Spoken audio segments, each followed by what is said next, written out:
Cuz Walt's the first. Welcome back, dude. Hell yeah.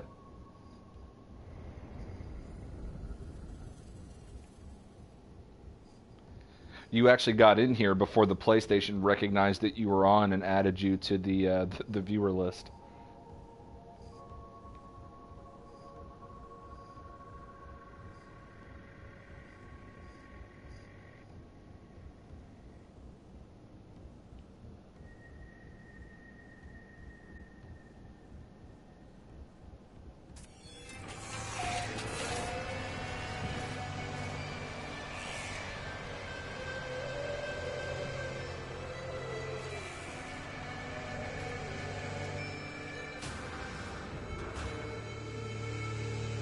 Sword says second.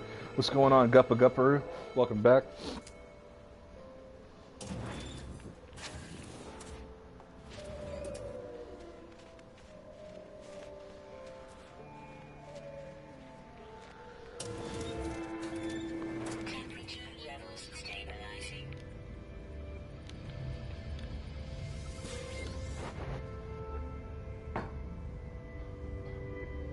Cuz Walt says, nice, my notifications are on point today. Yeah, they absolutely fucking are, man. Because I'm telling you, like, literally, if you go back and watch it, like, it showed 0 people on, 0 comments, but I have the thing pulled up, you know, through my account on my tablet. And so, before the thing even recognized that you had jumped in, you were already there.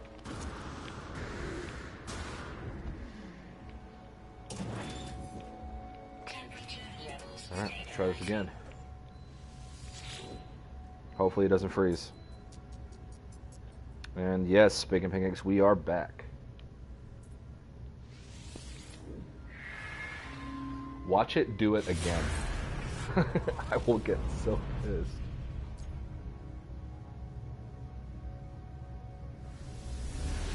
Whoo! It looked like it was gonna do it, didn't it? Dude, it looked like it was gonna do it. Guys, my asshole closed off to the world for about 2 seconds. Nothing was. Exactly. I was pinched in, man. That had me nervous. Ooh, and it's a crash ship. That's what the hell I'm talking about.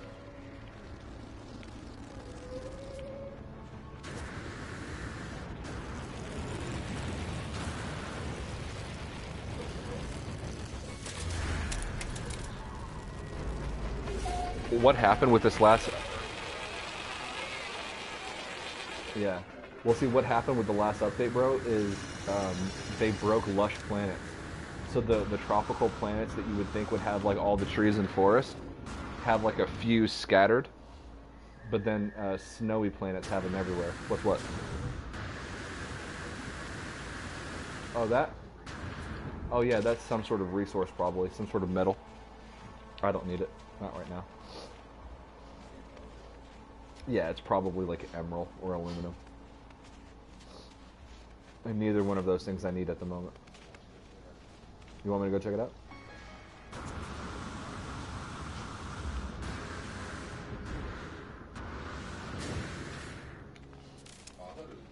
Emerald, see?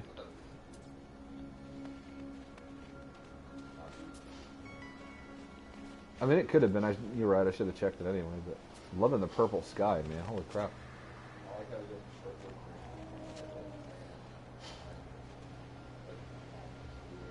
That's pretty tight, right?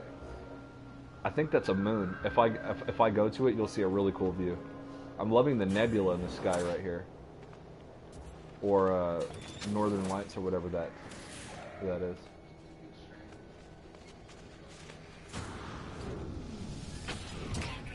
Huh? Yeah. I want to see that in real life, man.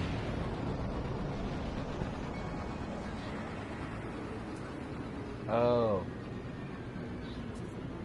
Oh, Northern Lights, I get it, bud. Okay, I got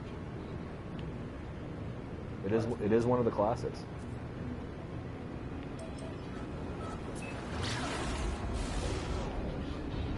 not that boo boo.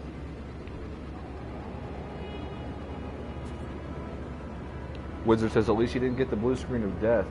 Yeah, you're right about that, man. Wizard says, hashtag twitchy butthole. Yeah, dude. Well, because you guys saw, like when it was, like, locating the crash ship, it paused for a second at the top, and it didn't look like it was going to go back down. And whenever that happened, literally, like, I was closed off. I'm surprised they didn't implode, you know what I mean? I was like, no, don't do it. So, pucker, booty clenches. Yep. Cuzwall says, hope everyone is having a great day. Better be. If you're not having a great day, then start. It's up to you whether you have a great day or not. Well, sort of. Sometimes shit happens.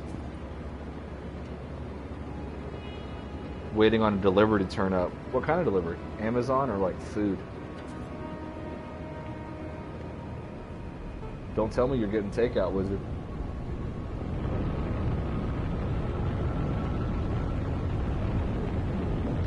Jean-Luc Frank says, I hope that the economy gets tuned up and next. It feels a little broken at the moment. No, I agree with you, man. Like 100%. Here's the thing. I want player-to-player trading. I think that that's a great thing to give back to the community, because the community always does so much work building farms and like real estate and stuff. Oh, it's shitty shit. Building farms and real estate and stuff like that. That like I don't. To me, it has to basically like have player-to-player trading. You know, like selling resources to other players, and there's going to be some form of that. I feel like. Because Sean Murray did say in the interview that you'd be able to help a friend survive. We don't know what that means exactly, but I would imagine that to some degree you're able to help another player with resources. I can't imagine it being anything else, so that's just kind of what I'm rolling with at the moment. Obviously that's speculation, we don't really know, but to me that's what that indicates, is that players will somehow be able to trade together, and if that's the case, that would be awesome.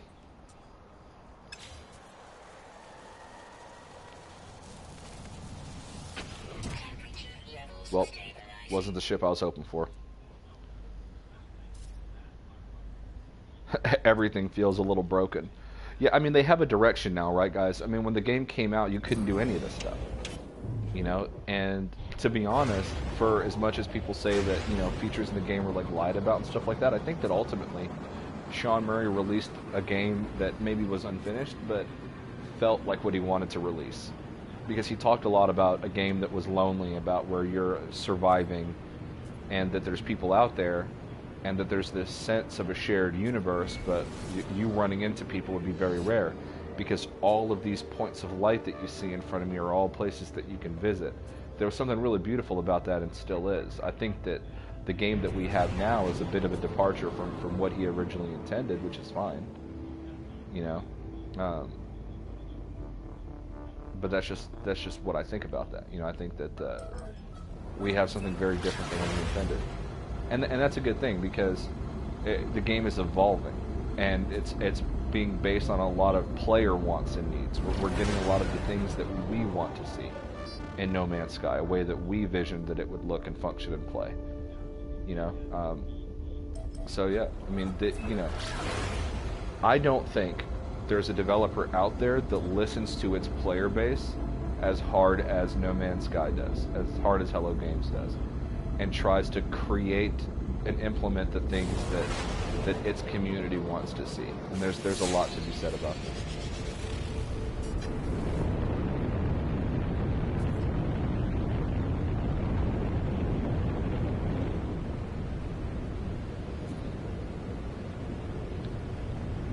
Okay. These sorts of places are my favorite.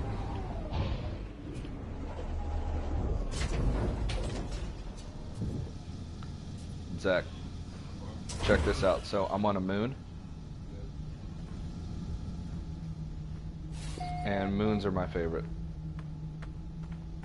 especially if they're dead like this one.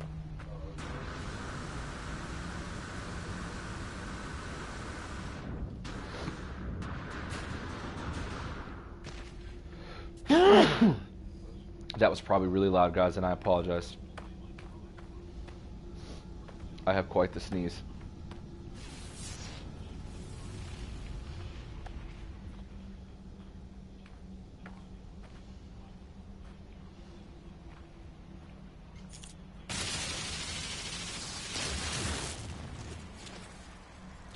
Let's load up the landing. Launch thrusters, I mean. Technology recharge.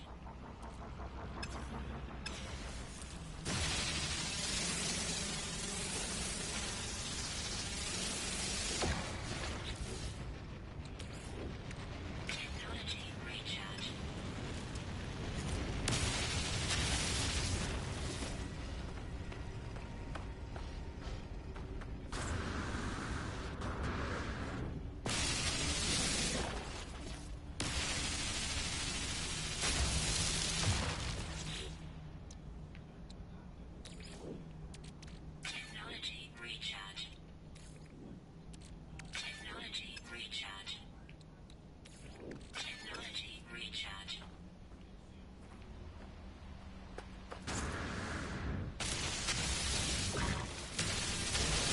Need to get some more iron up in Hizzy. We got 11 people watching right now, guys. Who didn't show up from the previous stream? We had 20-something people in there. Someone didn't come back.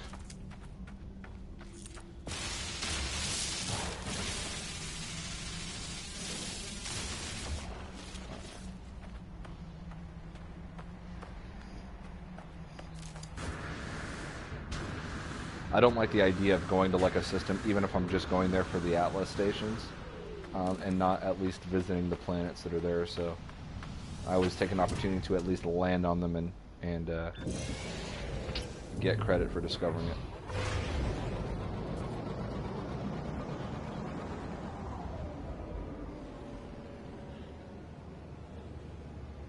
All right, let's get caught up in the chat here.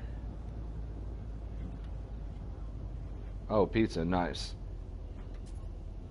Reinerdine absolutely broke the game yesterday. I'm surprised any of us can play, LOL. Anyone catch the end of the stream yesterday? I did not see it. What exactly happened, man? I think the next update will be a 30 gigabyte update, no more broken. I think it's going to be closer to probably 40, and if you look at the size of Elite Dangerous is friggin' huge. I want to say that one's close to like 70 gigs total or something like that. I mean, it could be anywhere in that range, man.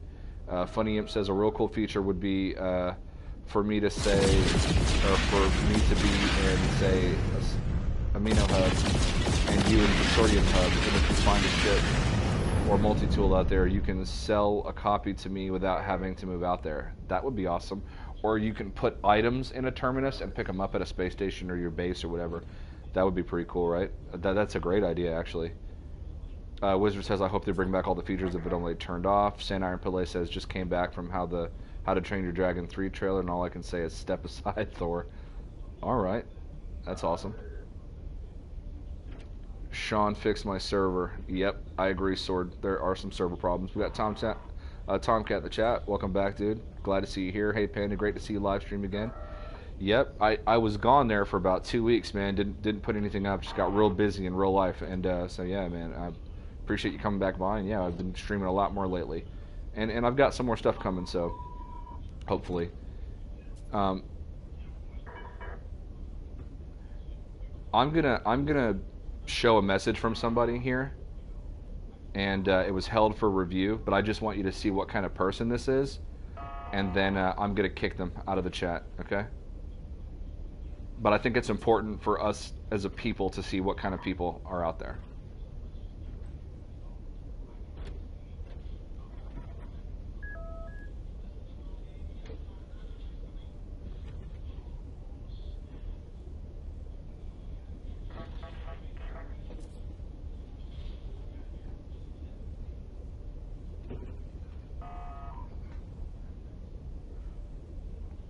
So, Sword, I don't know how you are not a mod, but it's going to happen here in just a second. I apologize, guys. Be patient.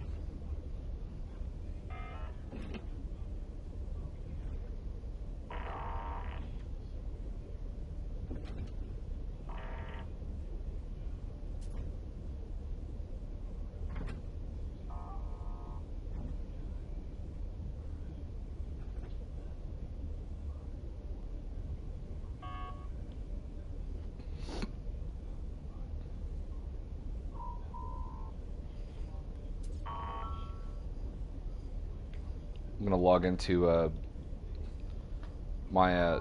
I'm using my personal account to watch the stream back for the chat, but I'm gonna log into my actual Hidden Panda Show account here and promote Sword to Mod and kick this guy out of the chat.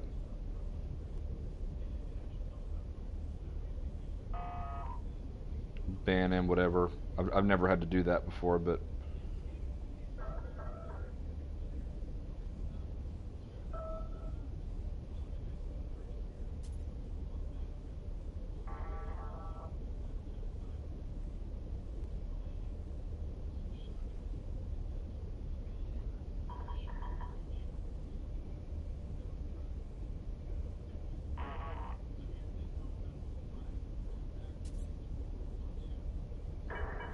Alright, I think that works. Okay.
Go on the space station, buy some, not plutonium, but some thamium and a few other things that I'm going to need. I used a lot of my titanium and zinc, taking down some of those bounties there.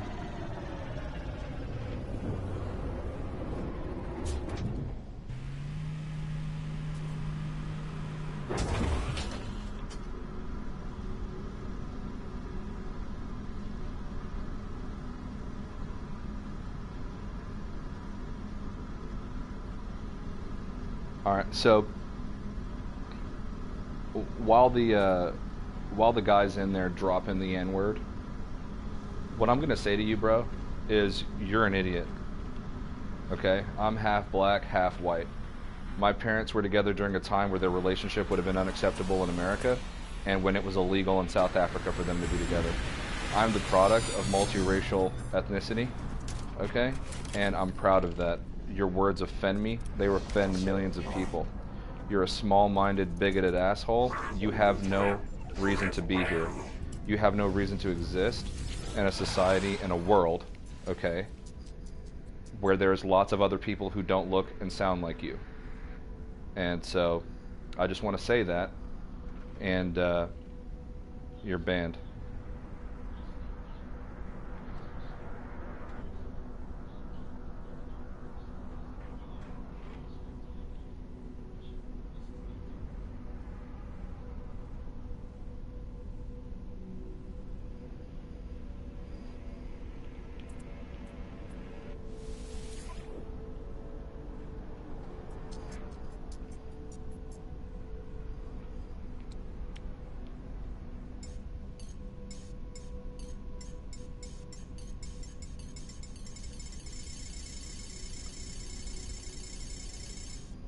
Alright, let me get some zinc. Need some of that. I like to keep them in even blocks. So let's do 500.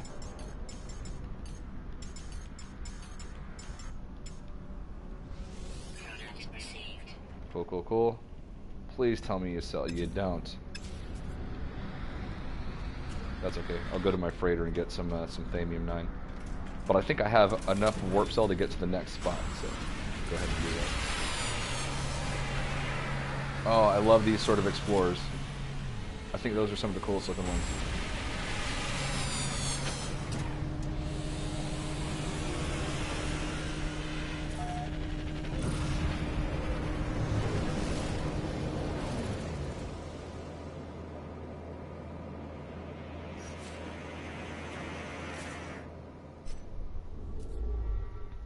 Orbital station coordinates On to the next one. received.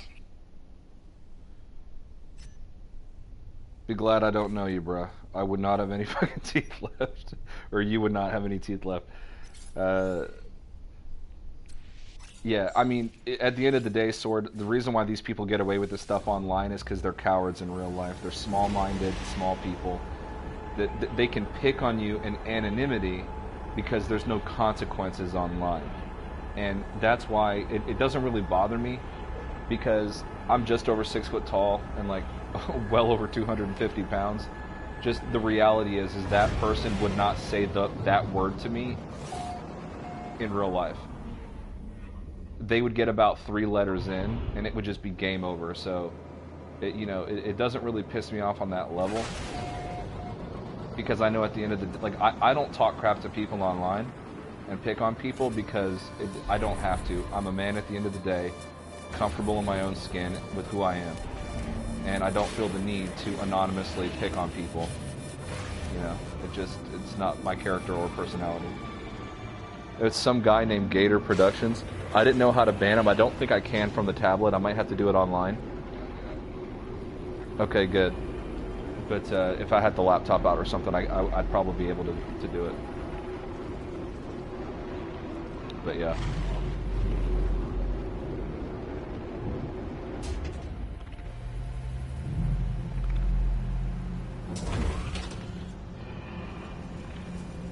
Bacon pancakes. Every time I see you, I have to go listen to Adventure Time Slam.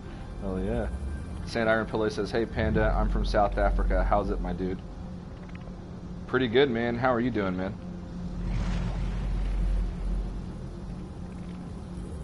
I always wanted to visit South Africa. Some of my favorite people are from there.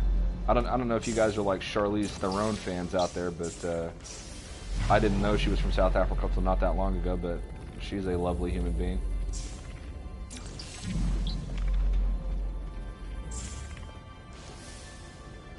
I've met a lot of people from South Africa, and what I will say is that the image that the media and movies and stuff portray of the African continent and of South Africa is far from accurate. Some of the sweetest, nicest people I've met. Like, I used to know this one guy. He was an architect, and he was one of like 3 architects, or one of 3 firms or whatever, that helped to build the... he was an American guy, but he was one of the architects that worked on the Burj Khalifa, which is like one of the tallest man-made structures in the world, if not the tallest. It's in... What's that country called, Zach? Where the Burj Khalifa is, that like really tall building? Dubai? Yeah, Dubai. And he worked on that, and his wife was South African, and she was an artist, and just an absolutely amazing person. But, yeah.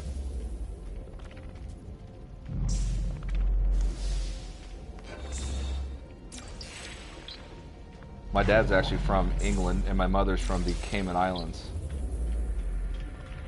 which is where I was born. So when I was younger, I used to have a Caribbean accent, but now I'm all dude bro. I've been Americanized. I've assimilated.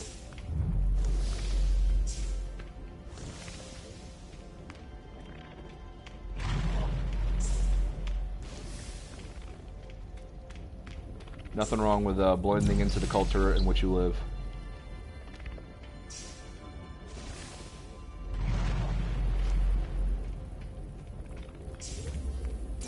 Dude, I'm surprised I haven't like learned all of the words for any of these races yet. I did, well, before Atlas Rises dropped, I learned every word from the Gek and most of the Korvax words, but like whenever the update hit, it's like it added more or something, and I got more to learn, I guess. But some of these species here, like the Viking and the Gek and the Korvax, I should like already be done with their languages. but I sadly am not.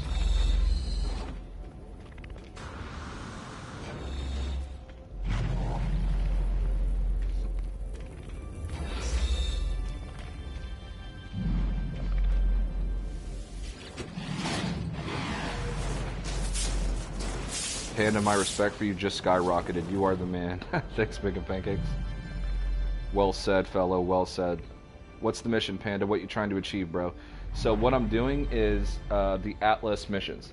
So you have to do 16 of them. You get recipes for these different Atlas stones.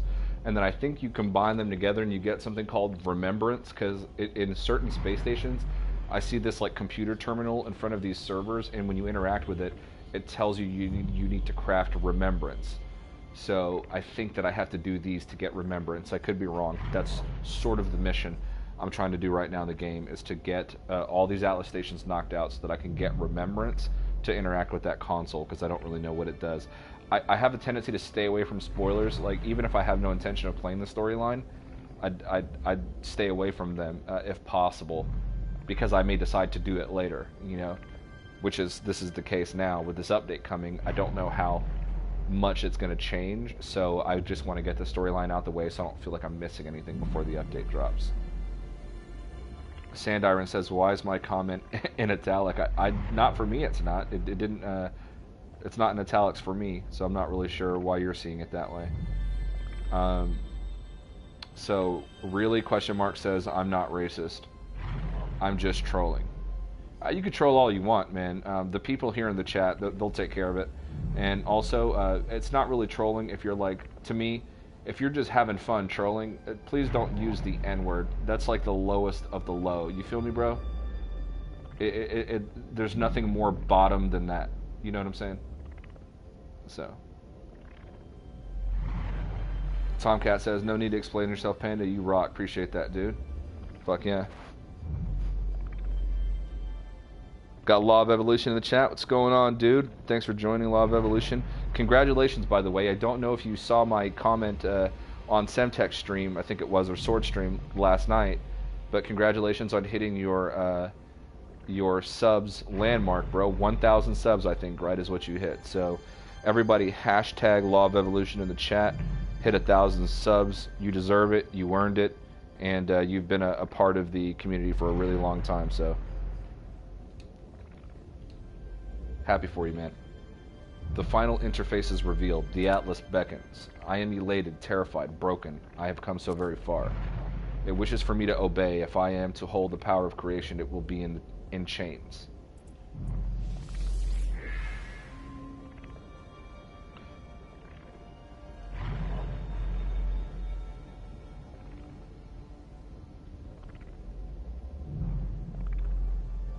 I thought you were white, so I was trying to offend you as a white person. Well, I'm halfway white, so I'm offended on two fronts, kind sir. Now you shut your whore mouth. Seriously, dude, don't use N-words in my chat.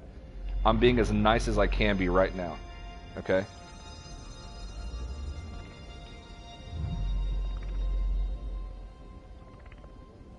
I am gifted power. I'm enslaved to the imitation of life. Alright, so like, is that everything I need to craft Remembrance? That this is the final interface? Thought I had like 5 or 6 more to go. Let's see if I can craft it then, I guess.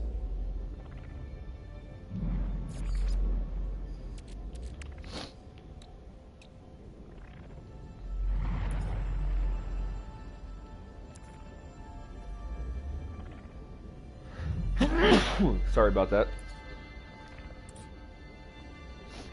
Like, I'm hoping I'm not blowing out people's eardrums when I do that.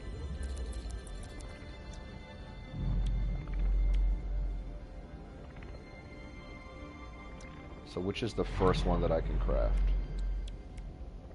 Photic Jade. There you go. Dawn's End.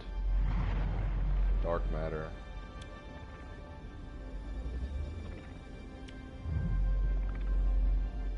Englobed Shade. Damn it, how does this work? Is this Englobed Shade? This is Englobed Shade right here, right? captured nano. Jesus Christ. Okay. Iridium. Cool. I just need 200 iridium. Got that on my freighter.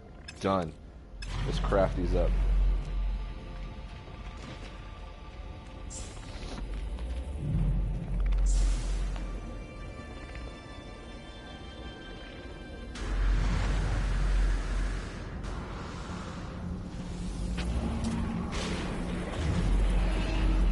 Hell yeah, dude. Hashtag Law of Evolution. Thanks, guys. No, seriously, man. Like that's a big achievement, dude. So, you know, you can tell when people like. I don't want to start any controversies if anybody does this. If this is what you do, that's fine, because in order to monetize your YouTube channel and get ad revenue, you need 1,000 subscribers and a certain amount of hours watched. So one of the ways that people achieve the 1,000 subscribers is by you can purchase subs, and it's pretty easy to identify if somebody has purchased subs, because let's say, for example, you know, you have 1,300 subs and you're live streaming and 2 people are watching. You know, there's probably an indication there that either just everybody just is watching some other stream at that time and. Or something, or that, you know, you just have you don't have active members. And one sign that, you know, you purchase subs, if you have, you know, over 1,000 subscribers and no one's active, they're probably not really there for whatever content that you're putting out. There's a lot of people that buy subs. You know, Law of Evolution is not one of those people. I've been watching the YouTube channel for a while and seeing it grow and flourish, and a lot of people put a lot of work into their YouTube channels. Mac 4-Day, you know, that guy hit like 2,000, I think. But, you know, whether you like his content or not, the guy streams and puts out videos like sometimes like 3-4 times a day. You know, something's going up. He's talking about Waking Titan. He's delivering news to, you know, people. He's sharing his personal life with us. He's interviewing other No Man's Sky YouTubers. You know, he's visiting other, you know, bases that other people build. He's giving back to the community. He's running, you know, he's helping to run the Spacing Guild and stuff like that. So, like, those people, they put, you know, Mac 4-Day and Law of Evolution and all these guys, Sword, Semtex, these guys put a lot of work into their YouTube channels, and so it's nice to see when somebody hits that milestone, that crowning achievement, 1,000 subs. Job well done, you earned it, you know, and you can take your channel to the very next level.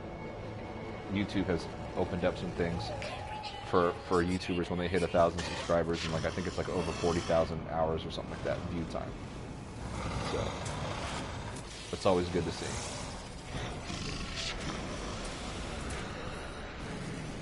Ooh.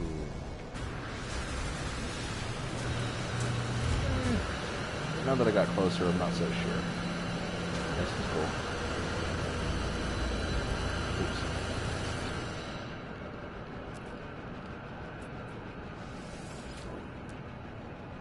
Whoa, 31 slot. Too bad it's a C class. And I like the arrangements of them too. Those slots are all bundled together nicely. Just gonna give it a little bit, see if any exotic just happens to pop down. Maybe something I'm willing to trade for.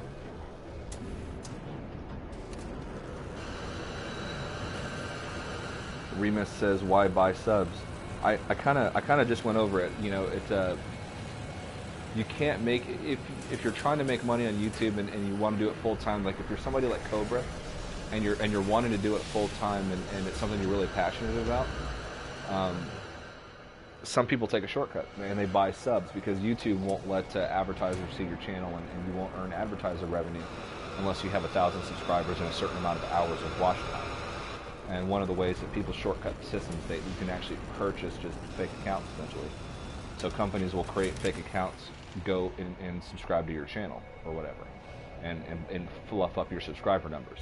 And it's kind of easy to tell when someone's done that. So, especially with like new channels that just out of nowhere just explode.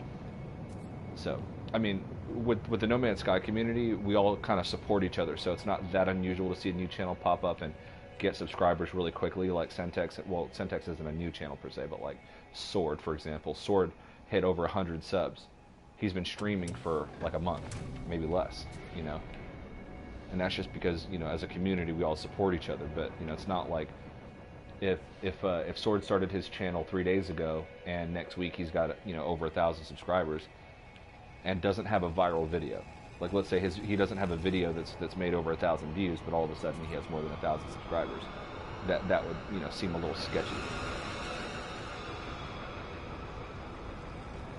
I would rather have, like you guys, I would rather have a bunch of subscribers that are active on the channel and come see the content and, you know, participate and that kind of thing.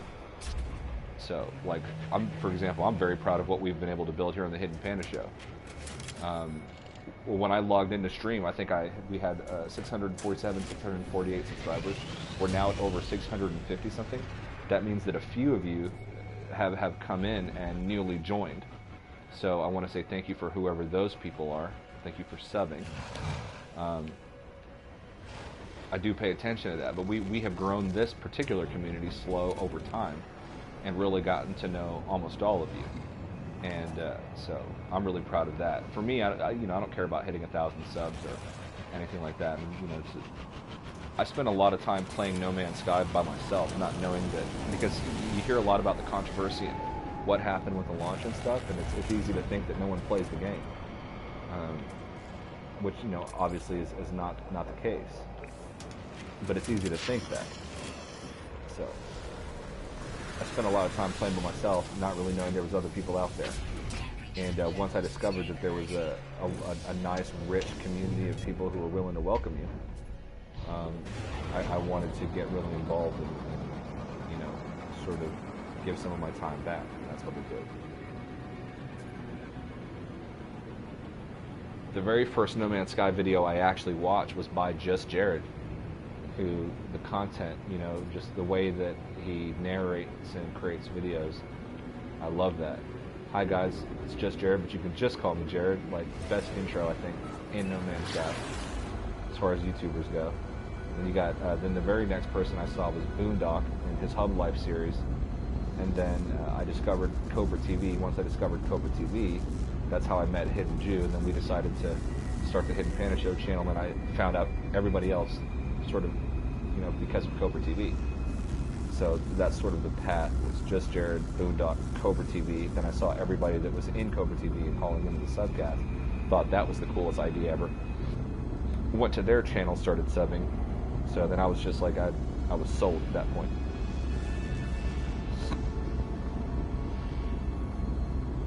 Remembrance counts as a shield combo, but it barely contributes. What? I did not know that. That's crazy.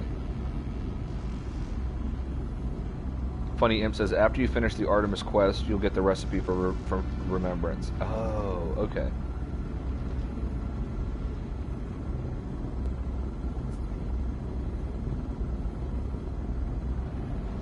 Andy Krychek says, Panda and Law are my go-to streams. Man, appreciate that. By the way, Andy Krychek, like, holy shit. Thank you for jumping in here, man. We got J-Spot in the house. Welcome back, J-Spot. J-Spot's been a long-time subscriber. That's always dope.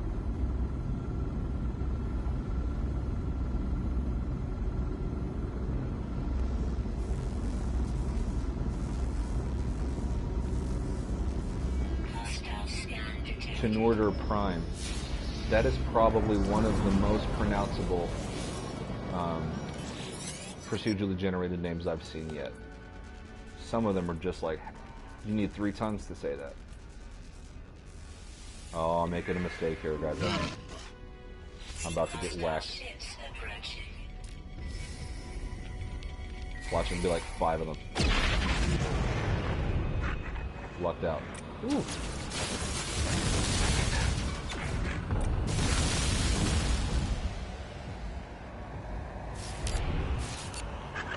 If I'm missing anybody's comment, by the way, I apologize. You know, obviously I can only read so many at a time and continue to play the game. If there was something you wanted to tell me that I didn't get to or didn't see, just go ahead and comment it again.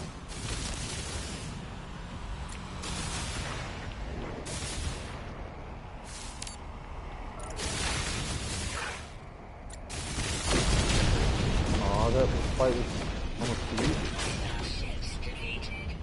Alright, where's Tenorti Prime? Where the hell is that? Oh, I'm getting motion sickness.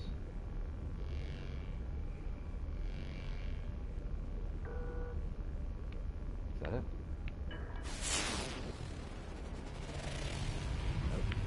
Did I say Yoda? Oh, Nagda.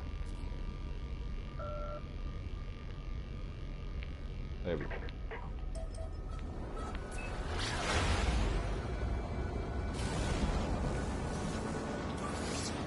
Technology recharging.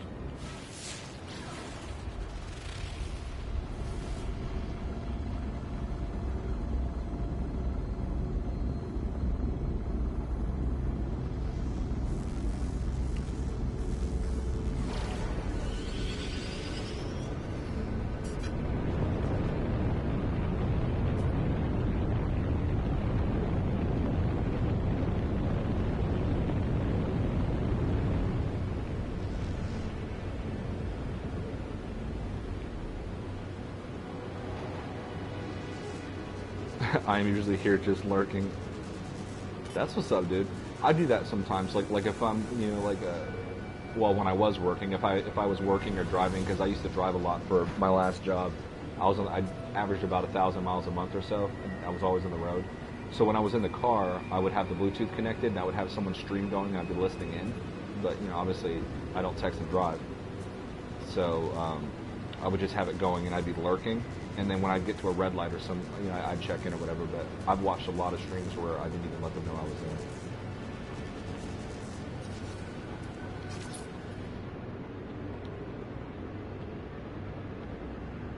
See, guys, this is why like desert planets, hot like dead planets, like radioactive planets. This is why these are my favorite. They just how alien they seem.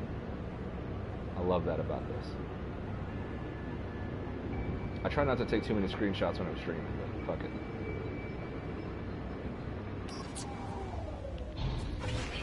Temperature detected. 92 degrees Celsius. It's a hot one.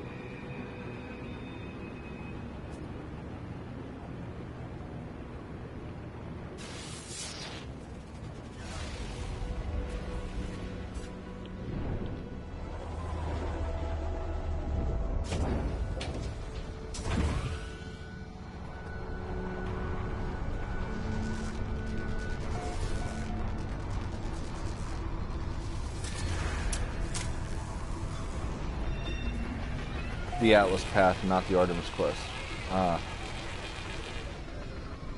So I do have to finish the other ones then. The best way to look at it about of a channel to see if versus sub count is if you have 3+ subs to views, something's kind of weird. Yeah, you know it's all a hustle. You know, if you're trying to make money on YouTube, I'm not saying there's anything wrong with buying subs, but I guess what I'm trying to say is, to me, it's a better formula to build a community that cares about your content. Because in the long run, that's going to be more helpful to you.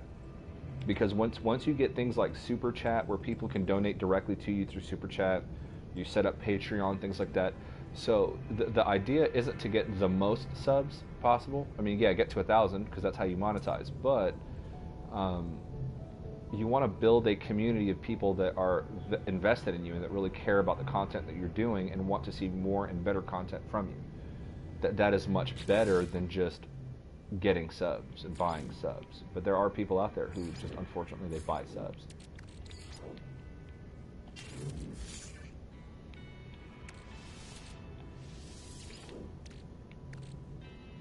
Okay, let's see here.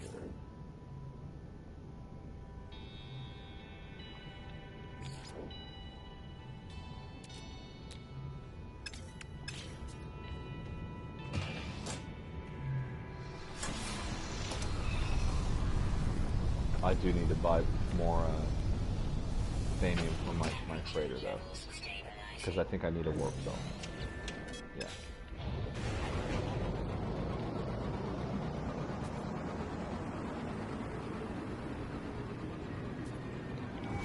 But I'm gonna check into these planets first.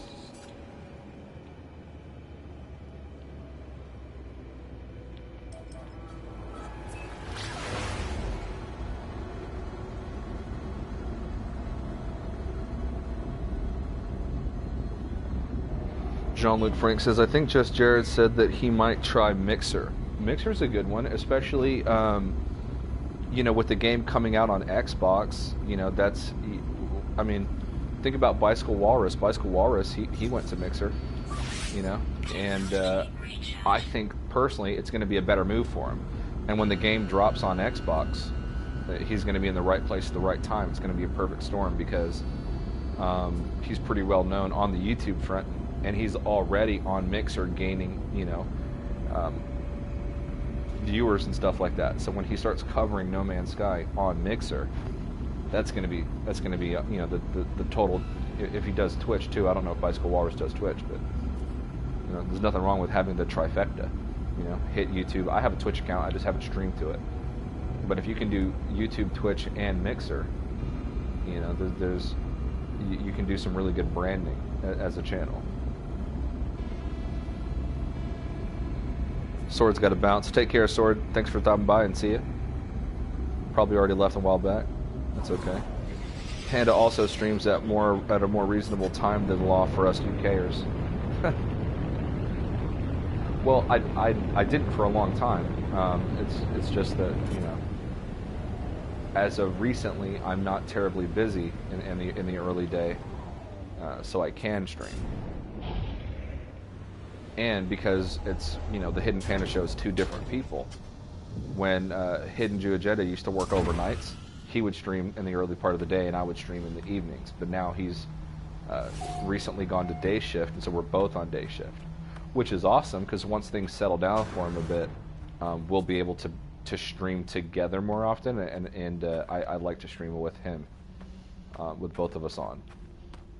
But yeah, we do currently stream at a more reasonable time for people in the UK. And sometimes I'll do 2 streams in a day. I'll stream, you know, later in the evening too, because people are also, like, I've done late night streams, because on the West Coast, you know, they're 3 hours behind. I'm Central Time Zone. They're 3 hours behind. So let's say I hit it at, you know, 1, 2 o'clock in the morning. It's not terribly late for people on the West Coast, and people in the UK are just getting up and just starting their workday, and will jump on as well. So I always try to think about that when I go live. You know, where are people going to be watching me at?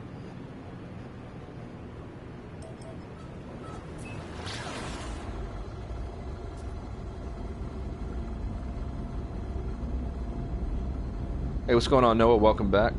J-Spot says, can you put the Atlas passes in your technology slots? I can, and I should. I haven't used them. Maybe I'll do that right now, actually.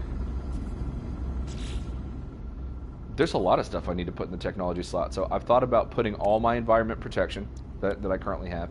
And somebody said all I really need is just the theta ones. So that's probably what I'll do, is I'll just do the environment protection thetas and slap them in my technology slots, as well as put my Atlas passes and stuff in there. Because it is taking up unnecessary space that it doesn't need to take up. So, but yeah, that is a good point. These do not need to be here, and I can move them, absolutely.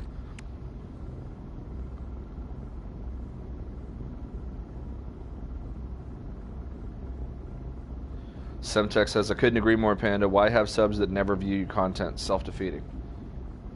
Yeah, I mean, exactly.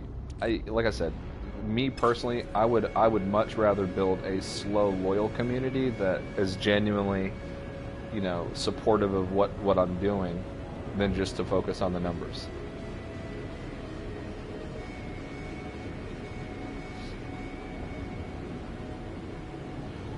You know, and whether you like him or not, one of my favorite people in the community actually is Cobra TV. The reason I say that is because he has a golden radio voice, and that guy could cover anything and do anything he wanted, in my opinion, and get a big following and lots of viewers and a much larger channel. But he's invested in No Man's Sky and in the community.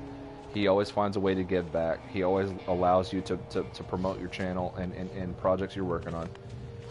And because of that, he has gained a small, in comparison to other gaming channels out there, but in No Man's Sky, he's the biggest. but a community of people who genuinely care about what he does and appreciates what he does, and he gives to them and they give to him. And that's the sort of community that you want to generate on your YouTube channel.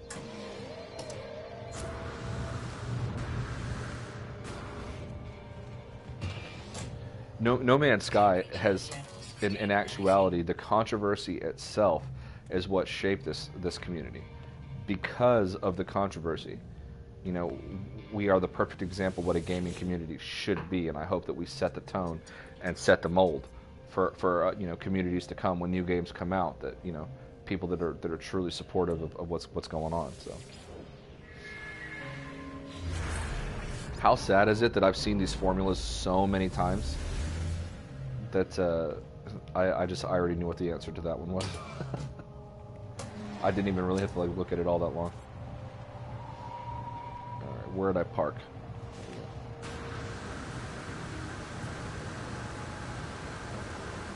She's a tall one, guys. Ankle breakage. All right, I'm gonna hit one more planet, then off to the next Atlas station.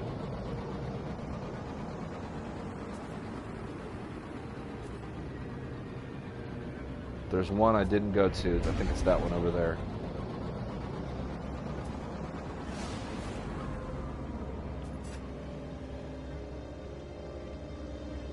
Nope, discovered that one. Discovered that one. That one. I think this is the last one. Funny Imp says, yeah, just use the thetas. Yep. People have been telling me that, and I just don't listen. But no, I definitely need to use the thetas. It's just smarter. Because the Sigma and Tau offer such little bonuses that even when stacked together, it's fairly negligible because the theta is already so much better. At least when it comes to the environment protection. And Semtech says, at Law of Evolution, I hope so, dude. Your stream is lit. Let's see what he said there. Yeah, I stream overnight for us and Canada, but the UK folks in the EU, it's like morning time or midday. Once Americans get wind of me, I'm blowing up. Hell yeah, dude. For sure. I don't know what your job, if you work at home, Law of Evolution, or, you know, whatever, but you should have a PTO schedule, take some paid time off, and like, you know, like a couple days out of each month or whatever, to do like a stream for us in America.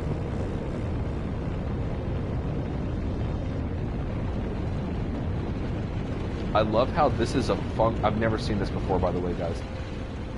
This is, if you guys have seen this before, please let me know.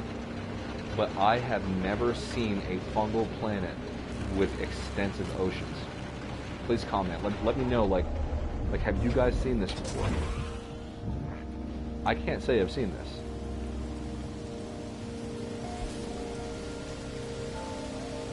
Oh my god! I thought that said labia system.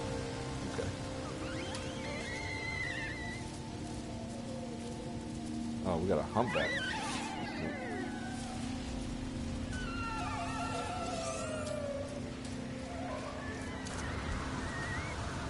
Some squid tops.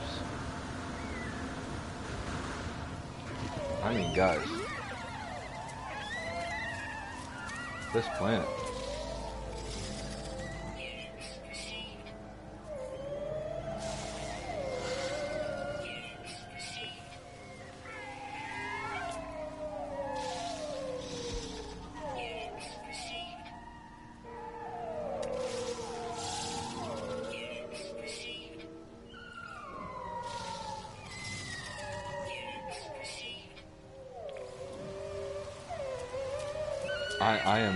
I am speechless right now. Whoa.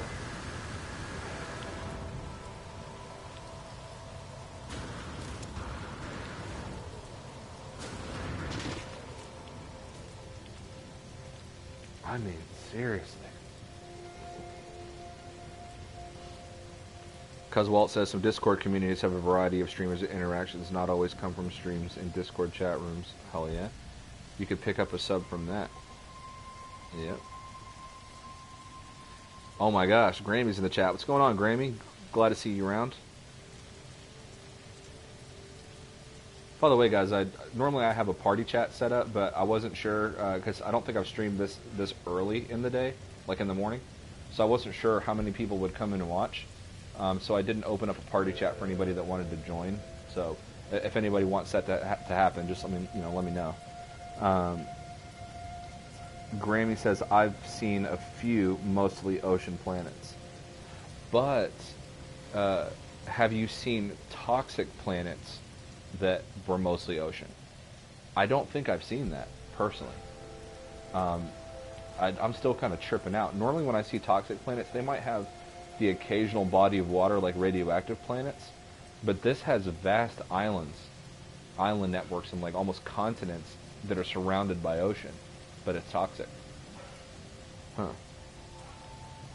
Law of Evolution says, good idea, Hidden Panda Show. I'll try that out. I mean, I was just throwing it out there, like if you're worried about hitting certain time segments, that you're not able to because of work schedule perhaps or whatever the case is. That's why me and Hidden both run the channel together, so that at least that's how it was when we started, so that we didn't have to do that. He could stream, in the early part of the day when he gets off work, because he goes to bed in the afternoon, and then I could stream in the afternoon and evening when I got off. So that's originally how the Hidden Panda Show formed. So by being able to take PTO occasionally, because obviously you want to take a proper vacation, right? But you can sort of get in there and open up certain days of the month where maybe you otherwise wouldn't be able to stream at that time. Because Walt says, smash that like button, Panda's a legend. I don't know about all that, but yeah, please do smash the like button. See, John Luke Frank says, I haven't seen a planet like that before. Fungus toxic with oceans. Oh, really? I have radioactive ocean planets, too. I need to see that. I have not seen that. Tomcat has got to leave. Thanks for stopping by, Tomcat. Really appreciate it. So make sure everybody give Tomcat some salutations. Semtech says, I think I broke the like button. Can someone check if it's working? That's awesome. That is awesome. Grammy says, I have fibromyalgia, and for some reason it triggers intense pain in my shoulder, like someone is breaking it over and over. It hurts down into my... Man, Grammy. We've talked about that before, and I couldn't imagine that. I know you're suffering, and by the way, correct me if I'm wrong, but the last time that I talked to Grammy about this, she doesn't take pain medication for her fibromyalgia. She's not on medicine for it, so she copes with it in a natural way, and by making sure that she gets rest. And there's something admirable about that. So Tomcat says, I have a friend of mine who has that, Grammy. It's terrible. One last message from Tomcat. Yeah, exactly. Captain Possert says, hopefully I pronounced that right. But anyway, welcome, Captain Possert. I've put 1,000 hours in the game and only seen 2 archipelago-type toxic planets. Both had haze as thick as this one. Yeah, dude, it's really cool, man. Law of Evolution says, my wife has fibromyalgia. It sucks. She gets the cloudy brain and joint pain. It's a hard thing to deal with. Yeah, man. Who's Shock Poo? Is Captain Passert Shock or Shuku? Not really sure. Yeah, I a lot of people have chronic illnesses. I suffer from a skin one. And sometimes when I go to get my hair cut or like my beard trimmed or something, it can be really embarrassing. It's not always there. It acts up, especially it's exacerbated by stress. But it's an autoimmune disease, and my immune system essentially attacks my skin, and I get inflammation and flaking and things like that. And so some days, most of the time it's not there, but some days it looks like just really awful dandruff. And but it doesn't hurt or anything, and that bothers me. So I couldn't imagine just having certain days where I'm just in immense pain. And so for Grammy, not only are you just like one of the coolest people because you're a streamer, and you're especially in the No Man's Sky community, it's uncommon to see a female streamer. So big up for the women empowerment there. but you're doing it while dealing with being a grandmother and having children of your own and dealing with fibromyalgia, and you're still a really kind and supportive person, and you support a lot of channels out there, and you're a legend in the No Man's Sky community, and everybody knows you and loves you. So big shout out to Gravy. Hashtag Granny in the chat.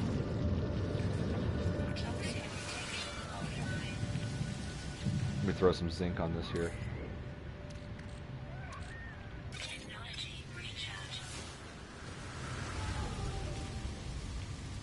That is too cool. I want to see more of this planet from the air, actually. Just to kind of scope this out a bit.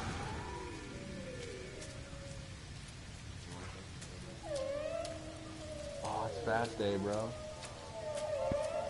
But God, that sounds so good. Oh yeah, especially after last night.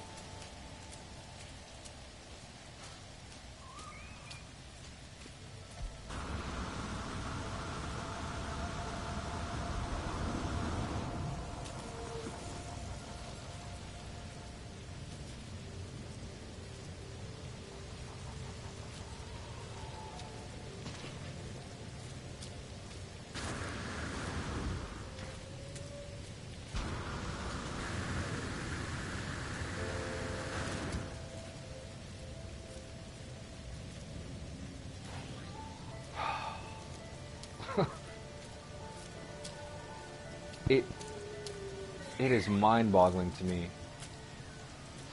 If there's anything I can appreciate about this game, like, I literally have been playing this game for almost 2 years. I've been to probably hundreds of planets across hundreds of systems or whatever. Warped hundreds of times probably. Over different accounts, visited crazy bases and all kinds of stuff. And it still has that awe factor for me. I'm still blown away. Because just when you think you've seen it all, just when you think that you can't be surprised anymore, you see something like this, and you're like, holy shit, I've never seen that. And I mean, not only is this a toxic planet with blue, beautiful blue oceans, and continents and islands, but look at how mountainous this place is. I mean, it is legitimately mountainous. It's just...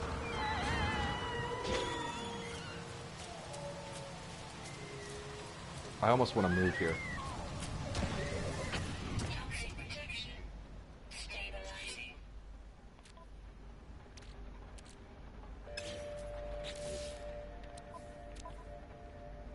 I love this planet right now. Like, oh my god.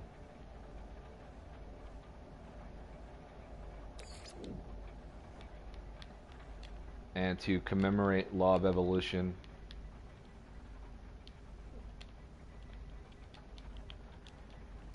hitting 1,000 subs, we're gonna call this planet Law of Evolution. And I might just fucking move here.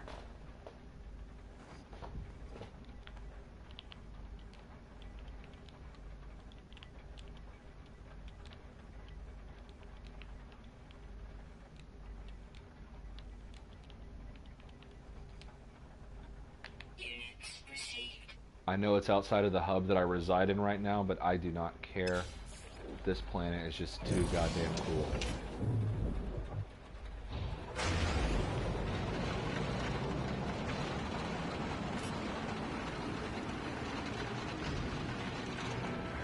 Wow.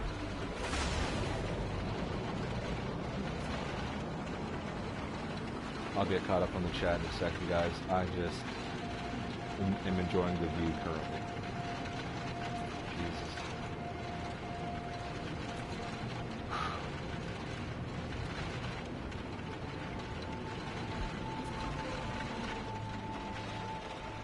Look at her, guys. Toxic fungal mold planet. Misty, hazy, toxic rain. But in the midst of it all, tons of life, tons of fauna, tons of flora, blue oceans, islands, continents. Wow. Mountainous.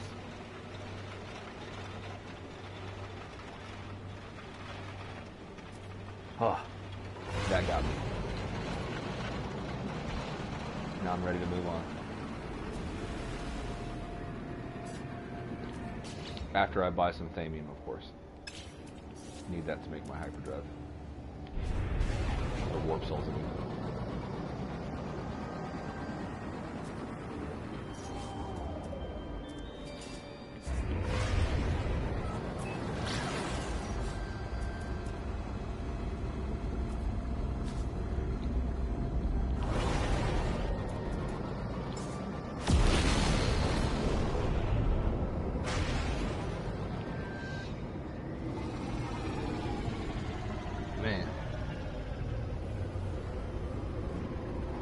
What's going on, Ibrahim? Holy crap, I haven't seen you in a while, dude. Thanks for jumping on the chat, bro. Later, funny imps.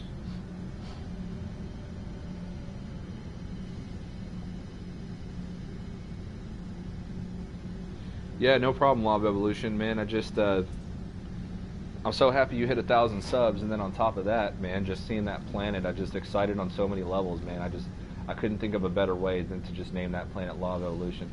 And hopefully, you know, that means a lot to you in some sort of way, simply because that is probably one of my favorite planets I've seen yet.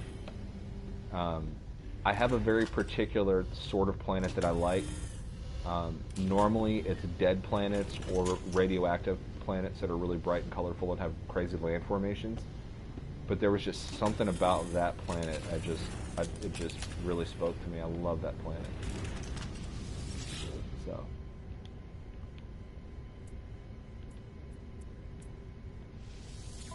Alright, let's get this Thamium, make a warp cell.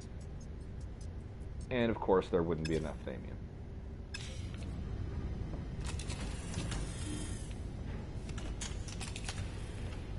Maybe I can buy it on the space station I'm hoping?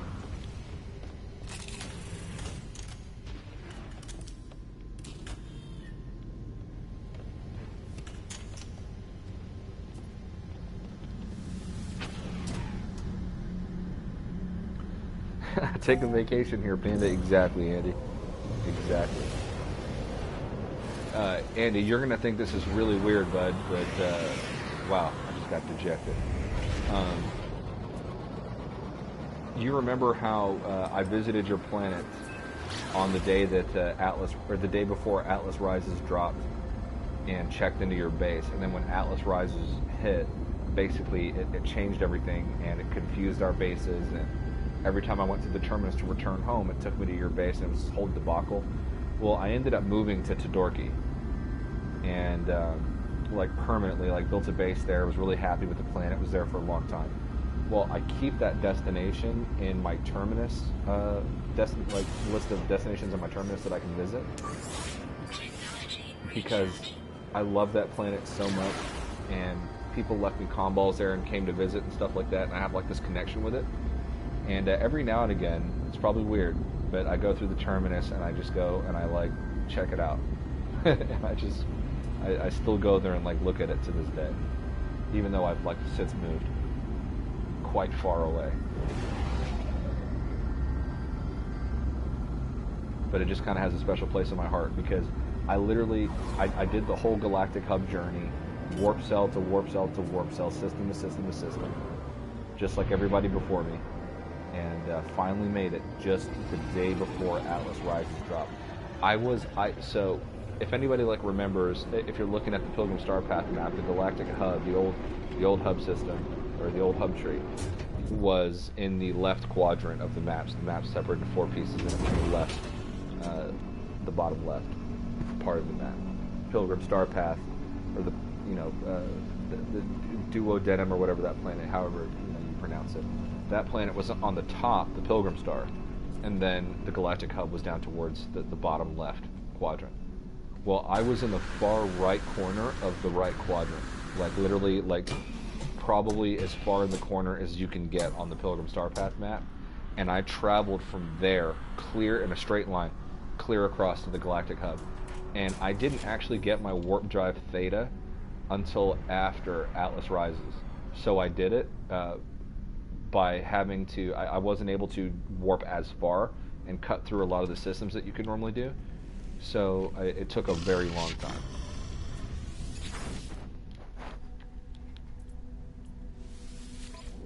but I'm glad I did it. Dude, I'm not gonna get plutonium. I mean, Thamium. What kind of technology you got, homie? None.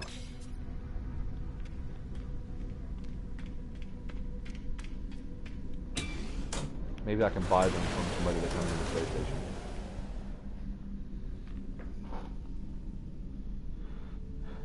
Neuron says, I have bone spurs and spinal compression, bulging disc in my lower back. Nip nip is a godsend. I hear you there, brother. And I know what you mean by nip nip. No, absolutely. In Texas, a lot of people didn't think it was going to happen, but money talks, and I knew, you know, not to brag, but I knew that this was going to happen. We haven't legalized marijuana in the state of Texas, but we've decriminalized CBD, which is cannabidiol, which is the non-psychoactive version of the chemical in the plant. Obviously, the part that gets you high is THC, or tetrahydrocortisone, I think is what it's called. But that's the part that gets you high. But the CBD, the cannabidiol, is the component in the plant that helps with like neurological stuff. And my mother-in-law, who me and my wife sort of had to uproot our life at one point to help take care of, because my wife's father had passed away at an unexpectedly young age. 2 younger sisters, one was 6, one was 7 when I came into their life, basically helped raise them essentially. Sort of was the only father figure that they had, played as positive a role as possible. Both graduated high school, now going off to college, and I'm thinking about starting my own family, so I think all of that was like just preparation to be a dad myself. But long story short, my mother-in-law has a form of epilepsy she developed as a child due to a fever that she had. Her body temperature got too high, she had cranial swelling, and it damaged a portion of her brain. She has a patch there of scar tissue and things like that, and it's inoperable basically. I mean, they can do it, but the chance of dying during the surgery is too high, so she deals with it. She's had these seizures her whole life. She got dentures by the time she was 20, so none of her own teeth, because sometimes when you have seizures, especially like grand mal type seizures where you're gritting and biting down, you jack your teeth up and all kinds of different things like that. But she's on phenobarbital, Keppra. She's on like 5 or 6 different medications for these seizures. And in Texas, they legalized cannabidiol as a form of treating epilepsy and other neurological disorders, because what they've noticed is people who take that, it has a significant reduction in the amount of seizures that people have that suffer from these neurological conditions. And as well as, you know, pain management and things like that also. So, you know, whatever people's feelings are about marijuana, the reality is that it actually is a medication. We've known it for a long time. There was a disinformation campaign in America that trickled throughout the rest of the world, unfortunately. But, you know, marijuana has been used as a medicine for tens of thousands of years by human beings, going back all the way to Imhotep, who arguably is probably the father of medicine in my opinion, but he was an Egyptian, you know, guy who served the pharaohs and shit like that.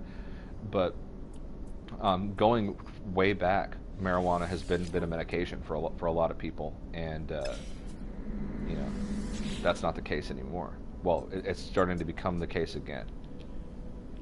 I think the trick for a lot of countries, and in the United States especially, is going to be separating the medicinal aspects of it from the recreational aspects. But now that, in I think half of U.S. states, now that it's decriminalized, we can actually study it properly and its effects and get more understanding of it. Because really, the country that has the biggest and deepest understanding of marijuana currently, I think, is Israel, where surprisingly, it's actually completely legal there. At least from the standpoint of medical research.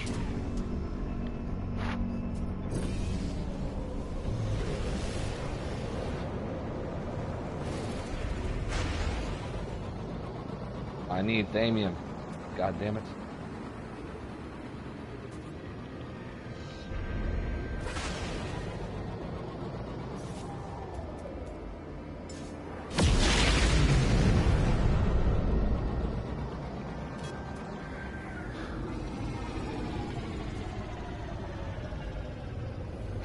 Wizard says, I have no disorder, and Geknip helps me. Hell yeah, dude. For sure. Ibrahim says, in the Waking Titan ARG, they hint at June 10th. That's when the Microsoft conference is at E3. More details for next. That can't be a coincidence. I mean, something is going to happen probably with the Microsoft conference at E3. I think that also, I read an article, and it was on Engadget, or I can't remember. I think it was Engadget. But either way, it was a reputable article from a reputable, company or media agency or whatever. But it was regarding that there's a lot of people in the media speculating that PlayStation will be unveiling a VR-supported version of No Man's Sky at E3. So not to sort of re-spark the whole VR No Man's Sky debate, but it seems that a lot of people in the media are actually sort of latching onto this idea as well. Not to say that that's going to happen, but it's something that people are expecting to see. And there's certain things that kind of point towards the fact that it potentially might be getting some sort of a VR mode at the very least. And you'd have to read the whole article. Just you Google it. I can't think off the top of my head exactly what it was called, but like the publisher or whatever. But it's something worth looking into, which to me is very exciting. So. Do I have Thamium on my freighter?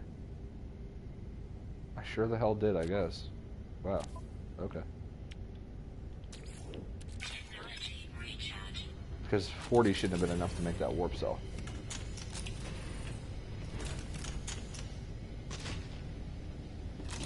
But let's see what happens, Ibrahim, on June 10th.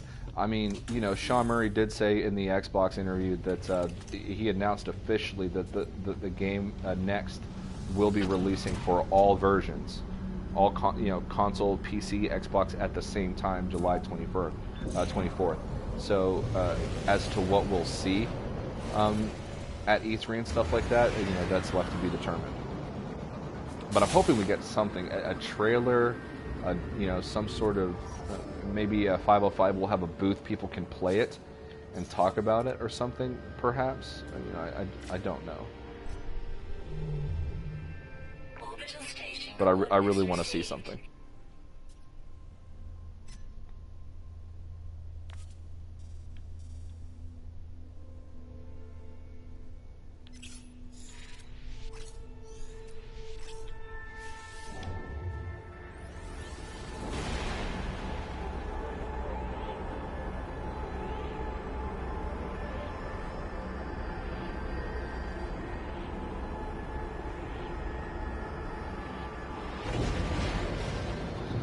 Yeah, guys, I'm really sorry. I don't have enough moderators on my channel, actually, to be honest, and I need my computer to boot that guy. I tried doing it from the YouTube app, and I can't. So I guess just keep reporting him. If I do have any moderators in the chat, please do something about that guy. Let me time him out again.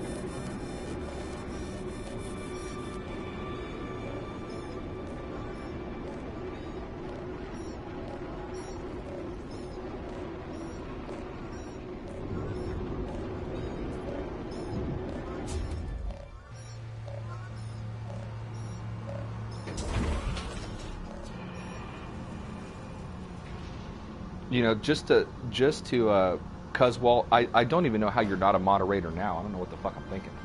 I need to make you a moderator. I need my computer to do it. When I end the stream, I'll go back through the chat, and I'll add all the things that I need to add.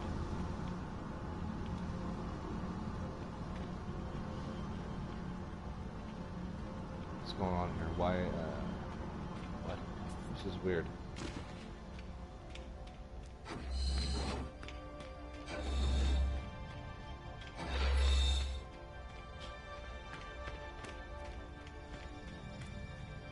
What is this? What's happening?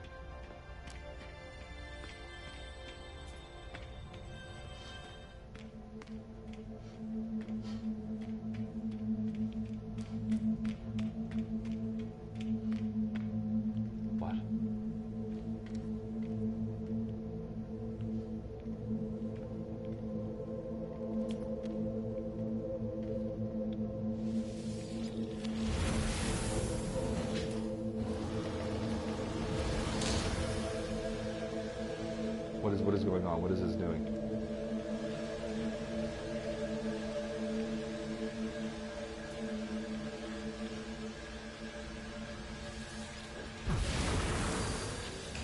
Atlas seeds? Where are these seeds coming from? Do I have Atlas seeds?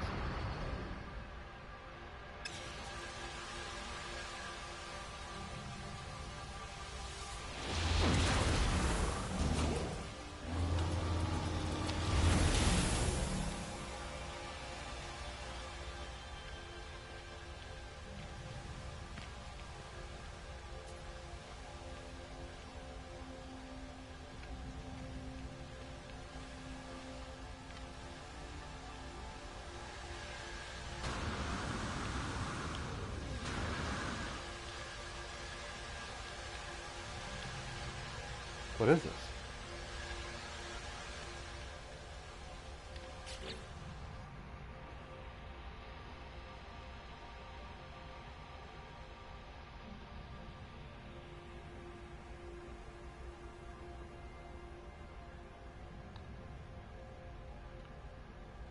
I know, Sand Iron. So here's what I'll do.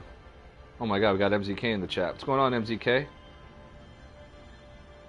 Alright guys, I'm going to take a quick break. One, to just pour myself some coffee.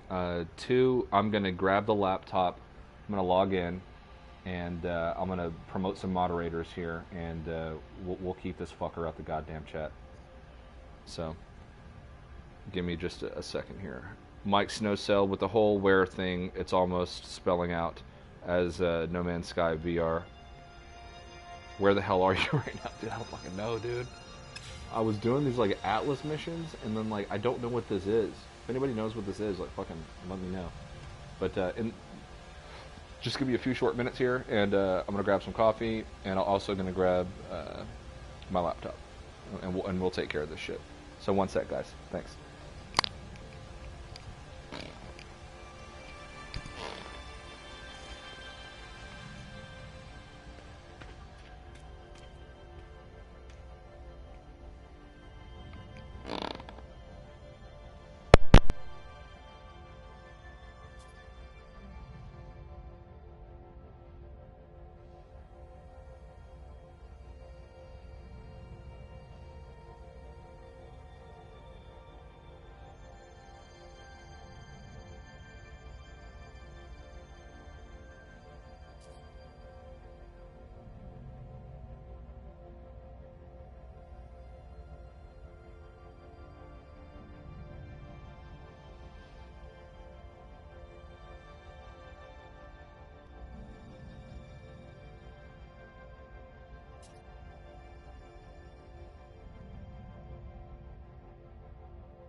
All right, guys. So got some new mods. Congratulations. Use your wrenches wisely. All right. I'm here, Hidden. I almost called you Panda. Whoa, that was an outer body experience. So I just want to give another shout out. Okay, we got new subs today. So shout out to Sepix, Jason Ayala, Christopher McRae, and Mike Snozel. Thank you for joining the Hidden Panda Show. Appreciate you guys contributing and adding us a few more subscribers, closer to 1,000. The ultimate destination for the up-and-coming YouTuber just starting out. So appreciate that, guys. Thank you for hanging around and being part of the little thing that we got going here. Hidden Jew, it is the season for trolls. Can't leave your post too much. Exactly. Had to throw some some wrenches out there. Bacon Pancake says, they spammers have been slain. Rejoice. All praise to the mighty Sean Murray. Yes. Semtex, stop. You're using the telepathy power, not the telekinesis one. All I can see are giant thumbs up. Hell yeah. All right.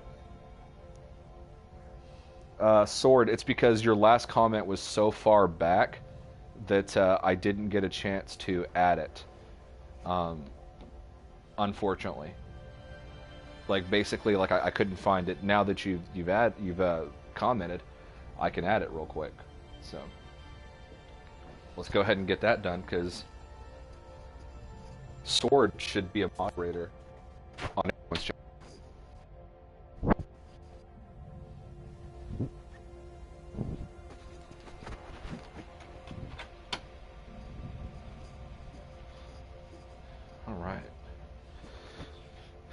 All right, so somebody said I'm nearing the end of the quest line here. So like, do I come back to this location? I obviously don't have everything I need to put in these slots here. So what do I need to do, if anybody knows? And like, if I leave, will it bring me back here? Like, can I return to this destination to fulfill the rest that is? Can I just make Atlas seeds? Are those recipes that I've been gaining?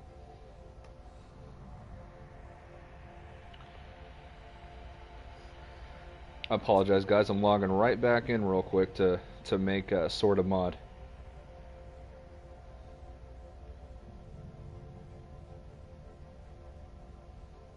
I might just keep the laptop up, just because it's easier to do it this way.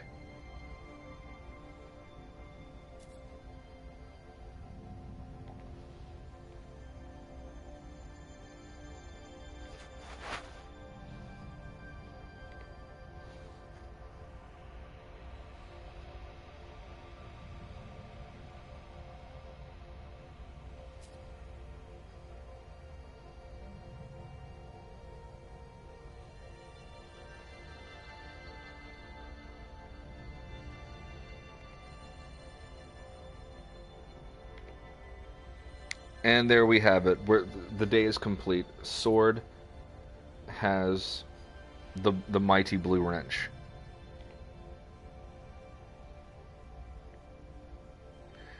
Oh my god, you guys are just far too kind. Alright guys, let's give a shout out to Captain Passert here, who also just subbed the Hidden Panda Show. We are having a good day, guys. God damn it. Thank you so very much. So hashtag Captain Passert here in the chat, and everybody else that subscribed here recently that I mentioned. Kendall Southwick in the chat. What's going on? Sword has his sword. Exactly.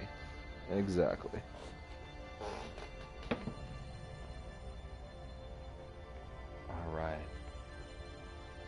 Coffee should be done. Let's get to it.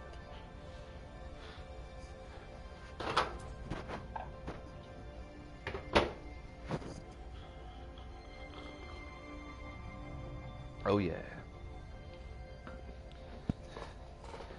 Normally I put a little cream in my coffee, but I left it black for the troll that we had in the chat today. Hopefully that pisses you the fuck off.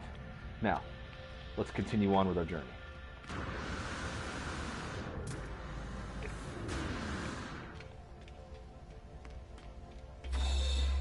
Doesn't my ship look so sexy from the back? Little solar panels, you know, gotta stay charged up. Big fin, long distance phone calls, you know. The struggle is real.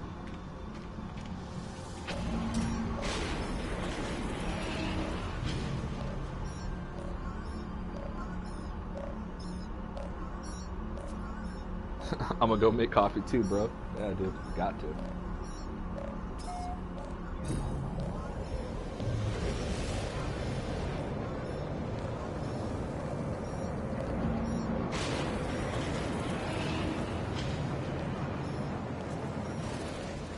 Alright, Semtech says keep visiting the Atlas stations, no spoilers allowed. Hidden Jew is right. Kendall Southwick, everybody show your support. We're subscribed to his channel, you should be too.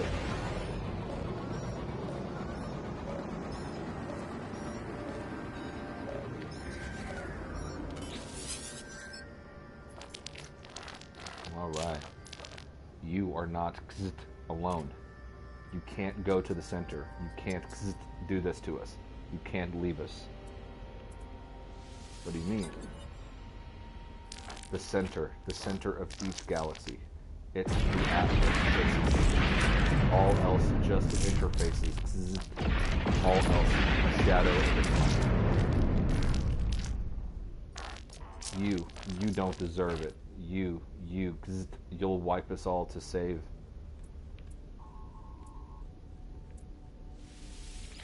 How do you know? I did what I had to do. I told you that. I couldn't die without seeing everything there was to see. I did what I had to do, but the Atlas, it won't let me back in. It won't speak to me. It... What did you do, Null? The rapscallion? I've committed such atrocities, Traveler. I had to. It was me or them. It's always been me or them. I don't know, bud. There could be an us in there somewhere, don't you think? Please, if you go through the center, if you do what I did, it will reset everything. It will replace me, wipe me. All those souls, they have died for nothing. It was the only way to live on. You have to understand me. Life for more life. They sustained me.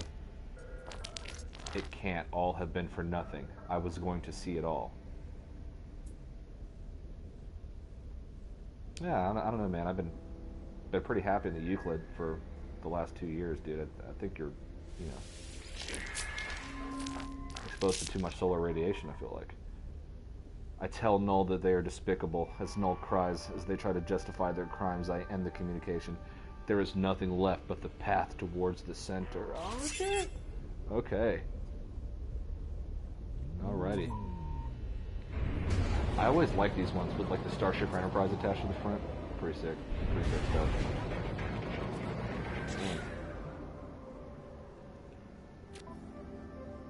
I need to find Thamium, guys. Gotta build warp cells here.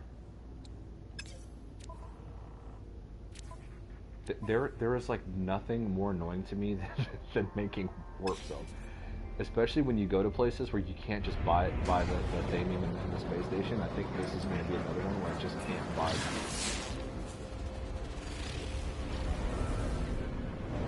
Oh, we got a manufacturing facility somewhere. I'm going to check that out so I can get blueprint.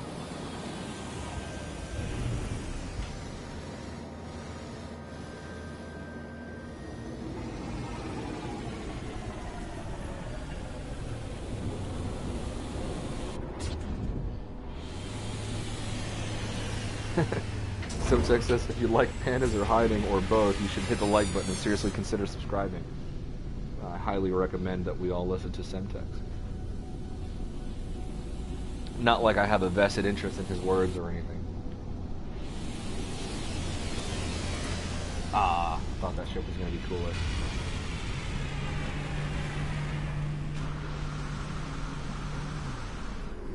Pew!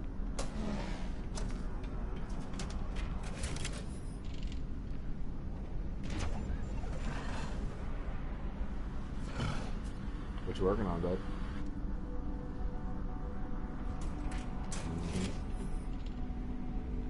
Yeah. Acting like it's another day in the office, but really you're watching Netflix. We all know.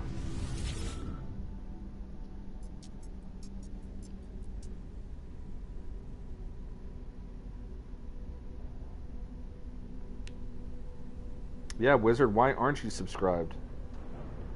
There we go. Cuz Walt, shout out, Wizard. Just sub Kendall Southwick's channel. That's what I'm talking about, guys. That's why, hey, that's why we are the best community, am I right?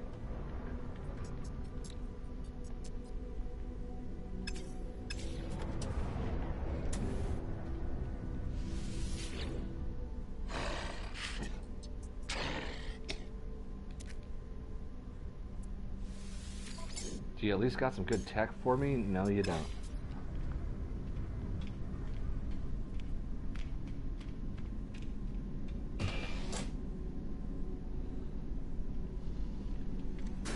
Tomcat, take it easy. You're a gentleman and a scholar.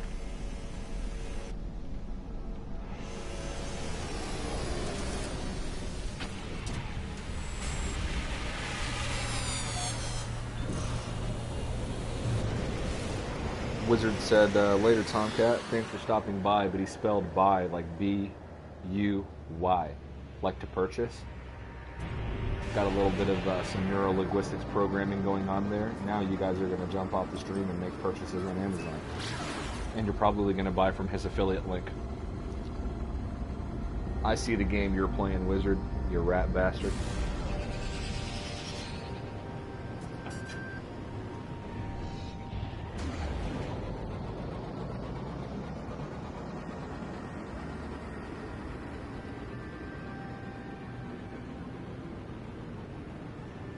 At Semtech number 100. What does that mean? Oh shit. Semtex is, I'm number 9 at Kendall Southwick, and Noah is number 100. Kendall Southwick, there you go, buddy. Congratulations on 100 subscribers. Big shout out to Noah, who's the 100th sub. That's what I'm talking about. So Kendall, what are you going to do with all your newfound fame? Hell yes. That is awesome, guys. Very cool. Whoop. Misjudged that one. There we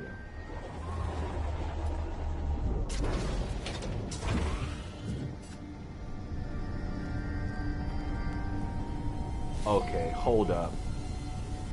Hidden, if you're still watching, have you ever seen anything like this? Bro, this game is being good to me today. What the hell?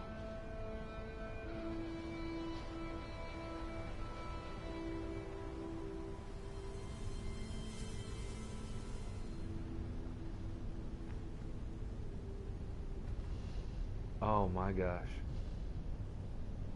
That is just too goddamn cool.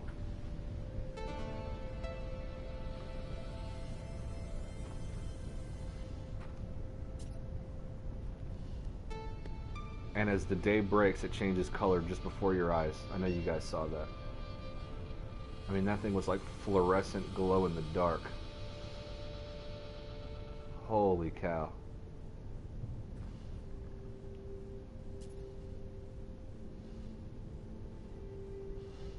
Ah.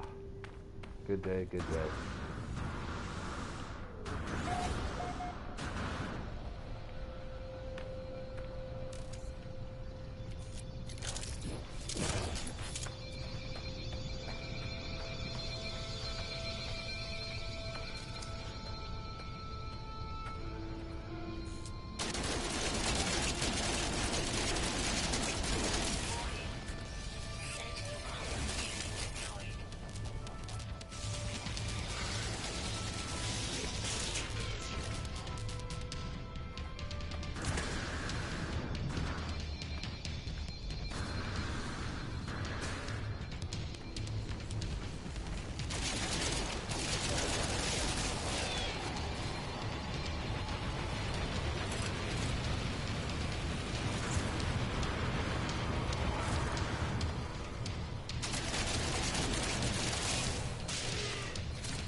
Pathetic warrior learn Viking language.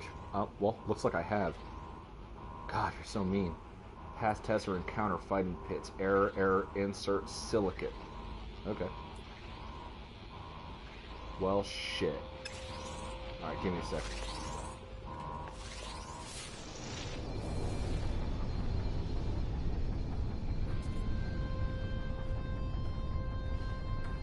Guys, help me keep an eye out for some, there we go, Iridium.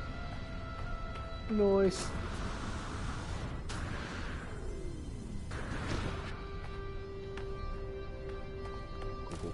Cool.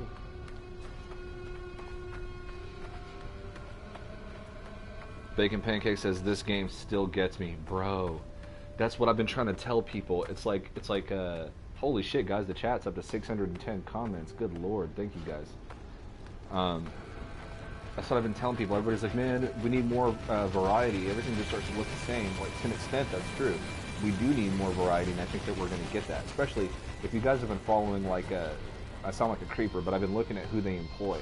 And I look at their job boards and see what positions that they fill and stuff like that. And basically what I've noticed is they've hired a few artists. I don't know if you guys know this or not. I just found this out on Twitter yesterday, actually. That one of their employees used to work for Naughty Dog. And, you know, that's the people who make Drake's Uncharted and The Last of Us and stuff like that. And he works on physics for No Man's Sky, for Hello Games. So, you know, they've been filling positions, and so there's going to be a lot of variety. Like, they're going to be adding stuff, but still, even with what we have now, every now and again, you go somewhere, you see something, and it's just like, wow, I have never seen that before. And just, you know, it's cool, you know. It's cool that that can still happen. There's people out there that they've put like 1,000 hours or more into the game, and they still come across new stuff all the time. Oops.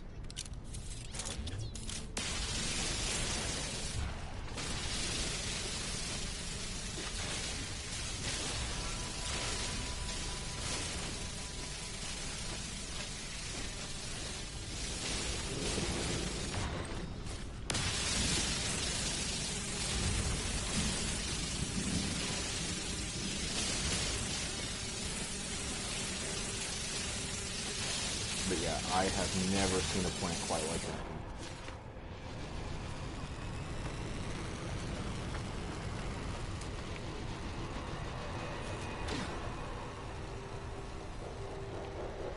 Whoa.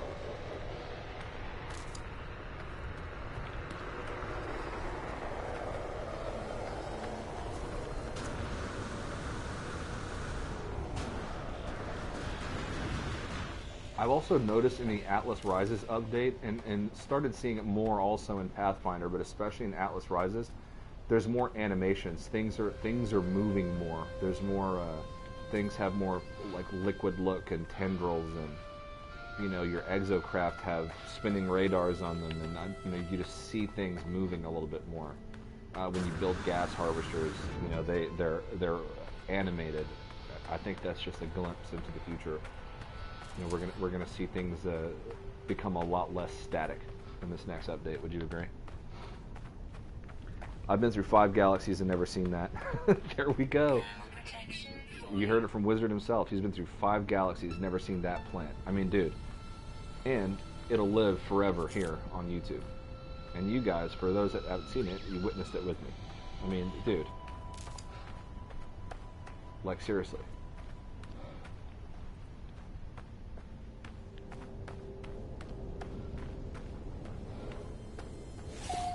It's just way too awesome.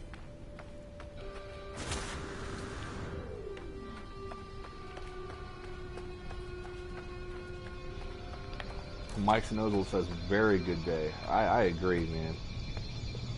Very good day indeed.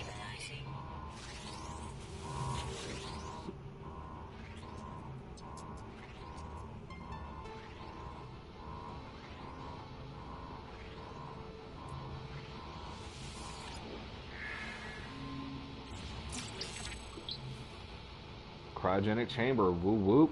Okay.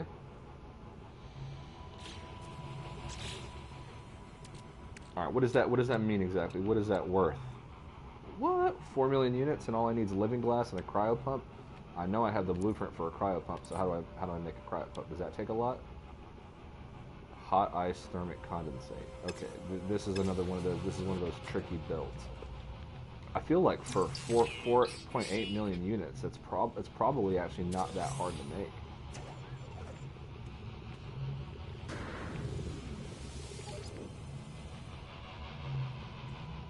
I mean, HiddenJewAgenda's got himself a fusion igniter farm, and he makes quite a lot doing that. He's up to 900 mil right now, and that's after blowing money on freighters and ships and shit like that. So.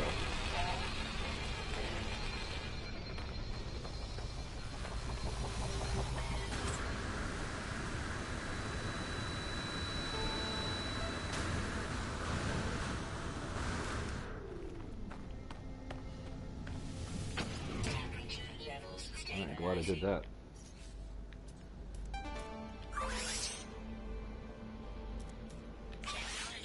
You know what though? Before I set myself up for failure, I need to grab some iron, because I am blowing a lot of my I'm blowing a lot of my zinc and titanium on my shields when I get in these little battles.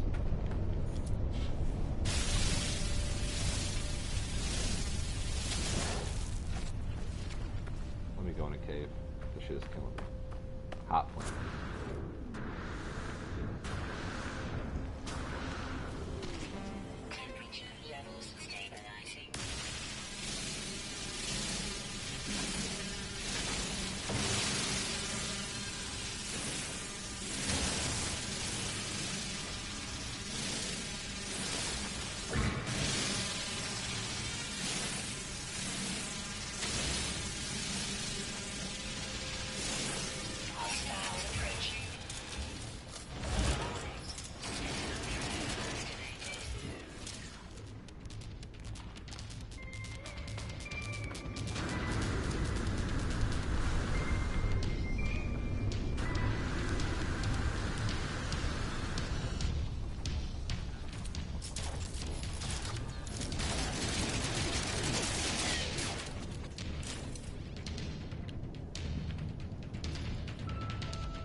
Panda went all opera with the wrenches.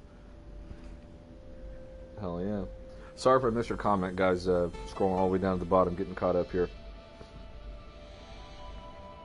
Semtex says, if not the portal, could you drop a signal booster for the coordinates? I have to go see that. Oh, to this planet? Oh, yeah. Oh, yeah, let's do that.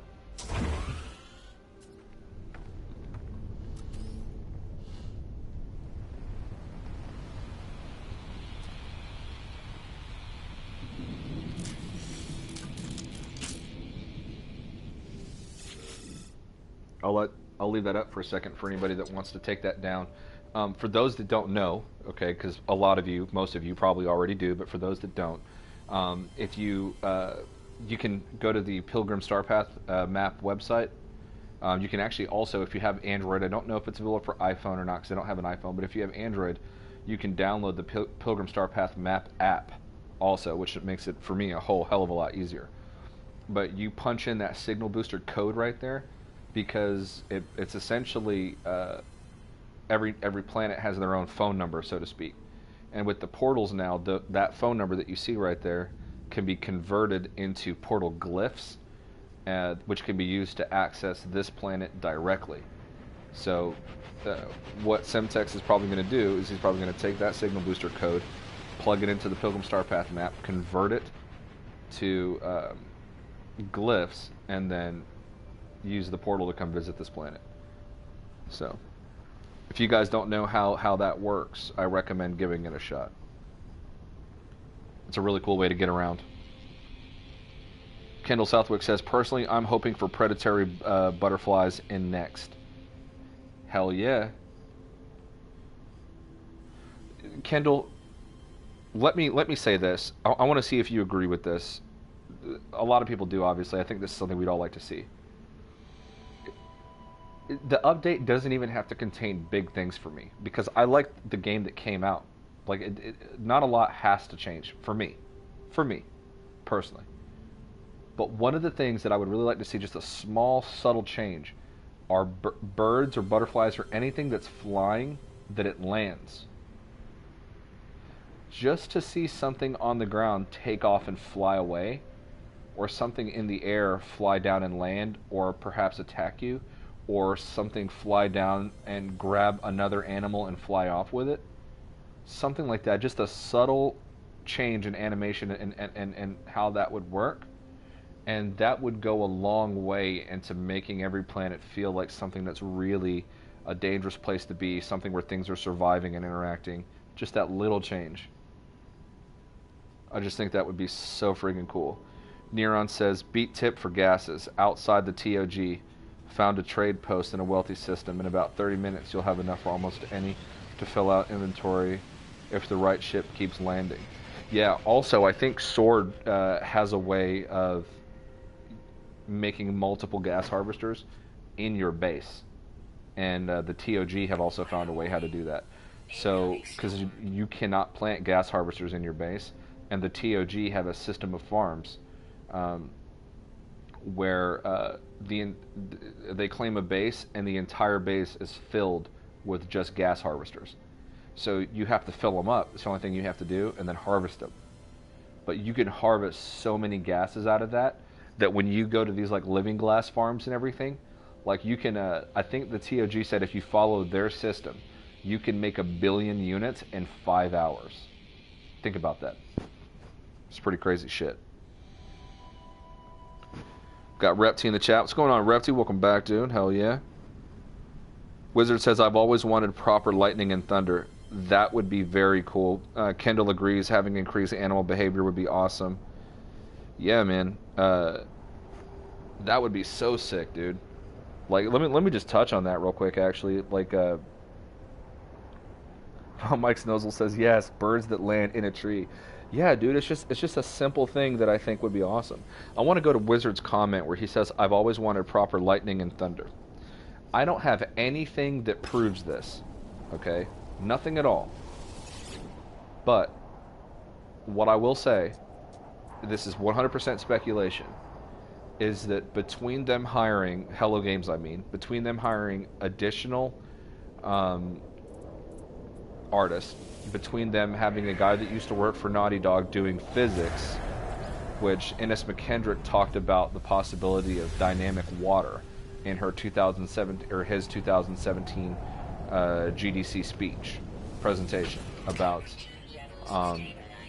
like the possibility of having proper dynamic water and things like that. Because I was reading an article a long time ago, and the article basically said that the physics engine has the ability to do running water, but when you have a circular planet where your vectors are thrown off because it's not just a flat surface, you have an actual, the planets are circular, completely round, that your objects, the way that they're cast out, you know, it's complicated to have water that runs, because you have to have constant positioning of that water and stuff like that. But by, you know, it's obvious to me that Hello Games has expanded in size. Oh, that's gold. I don't really need that right now.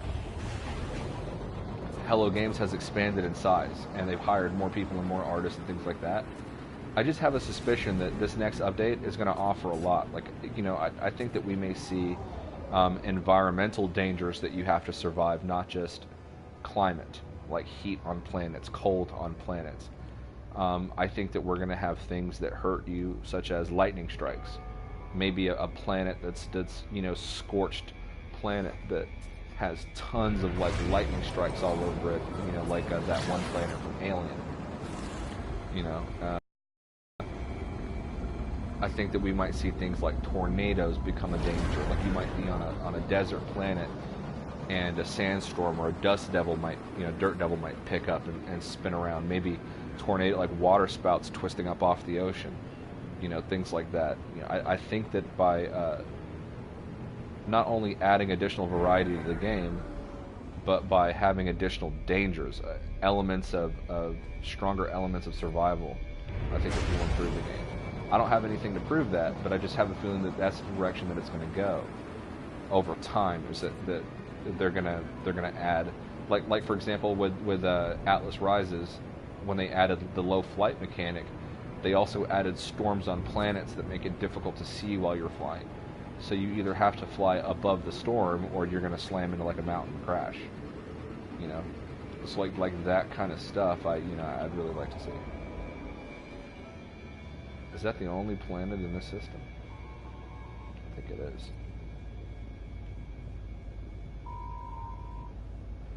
All right, let's see if I can get any thamium out of these. No free stocks in ship inventory. All right, let me move this somewhere else. Throw that in the freighter.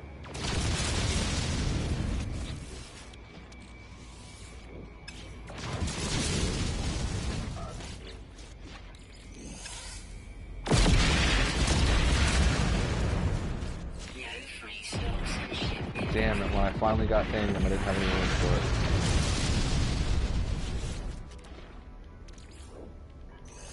I've got piss poor inventory management, guys.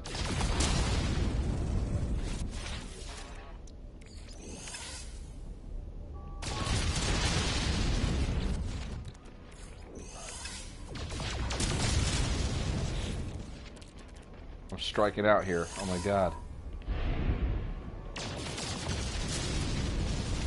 That's what I'm talking about. There we go. There we go.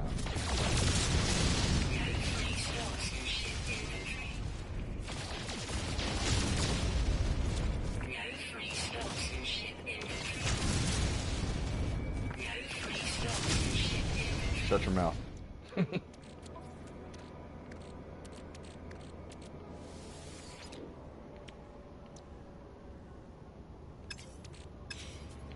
I'm sorry, but every space station should sell warp cells, or at the very least, the ingredients that you need to make warp cells.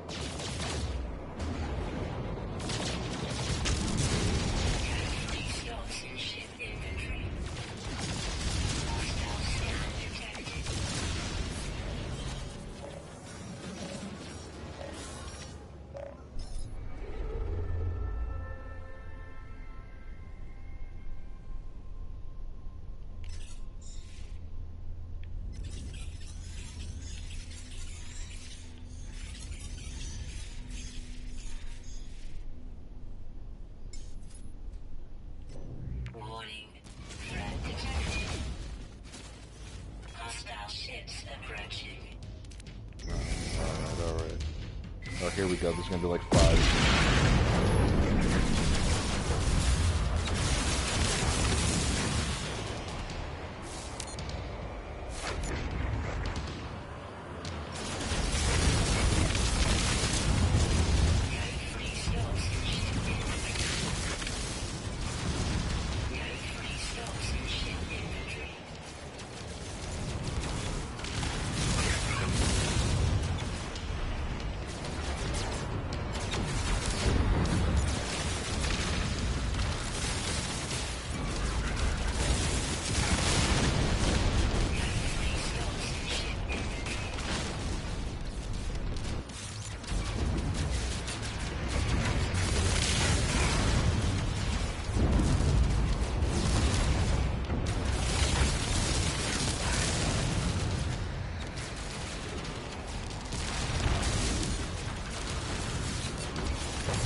That literally is identical to the very first ship I ever had.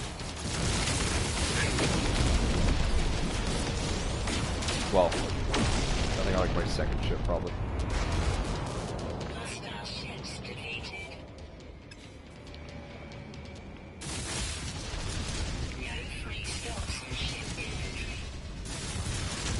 on. Give me 100. I just need 100 thamium. Be kind to me. Be kind to me. There we go.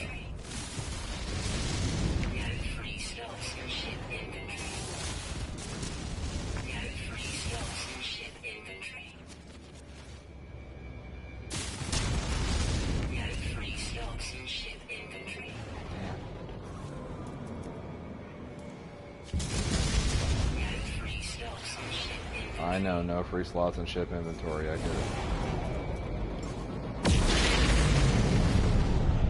Maybe my freighter will have enough to make it 100.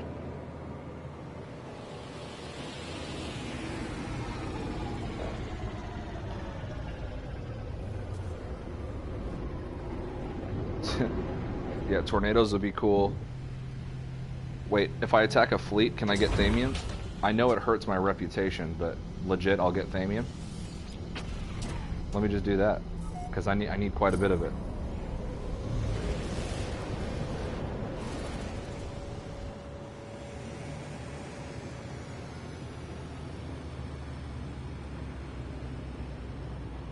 Repti says, I want them to add a filter that makes the game look more like E3 with simple textures and a bit stylized graphics.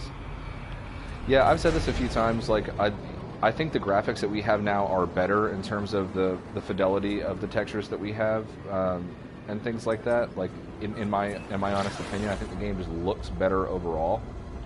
But I think that what really made that scene special was the art style of those other places, of the E3 version of the game that we saw. It was more of a stylized art style, and if they can combine the level of fidelity that we have in the game's graphics now with that art style, I think that'd be a really fresh look.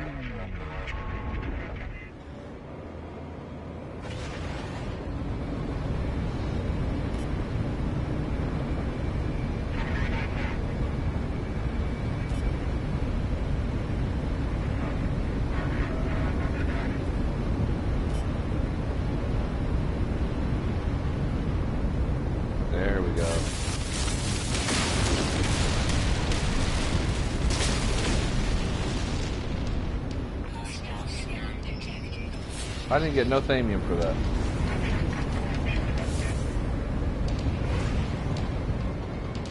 And now I gotta fight sentinels. It said thamium.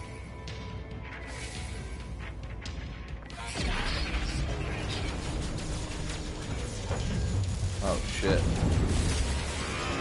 It's been a long time since I had to fight one of these.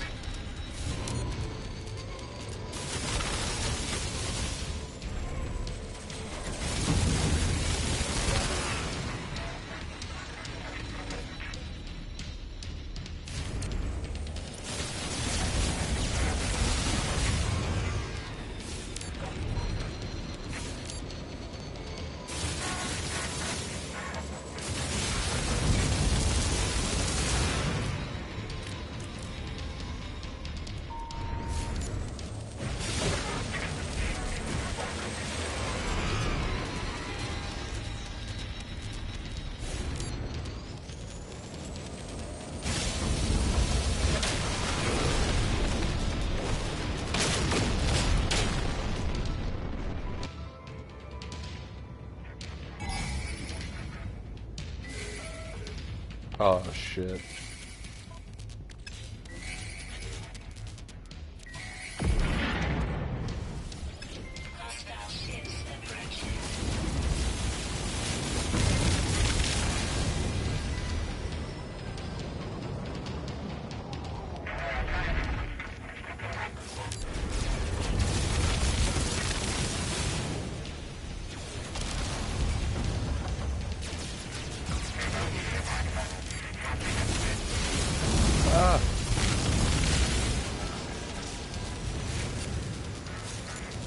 Alright, free up these shields.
Here we go, here we go.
I can outrun him.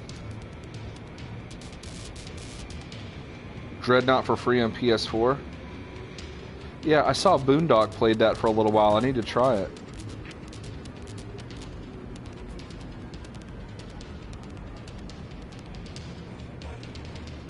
Semtex says we'll see incremental improvements across the entire terrain generation.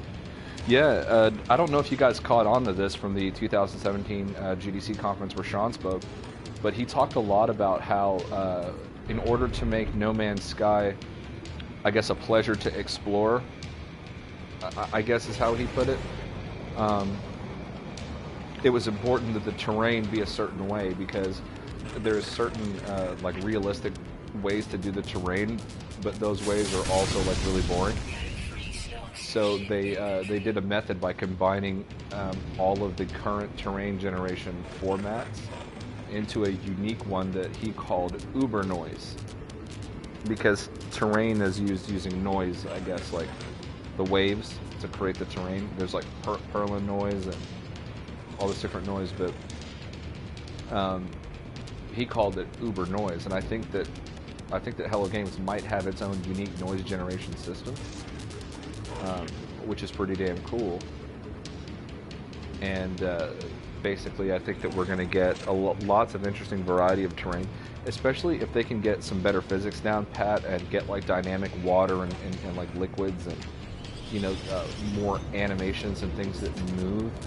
Like I said earlier, it goes a long way into making the universe and each planet feel more alive.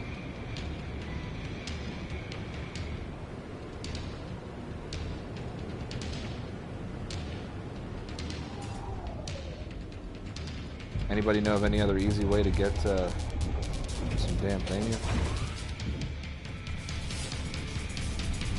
Oh, that's one.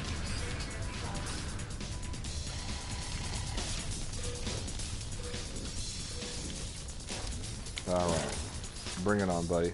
Where the hell you at?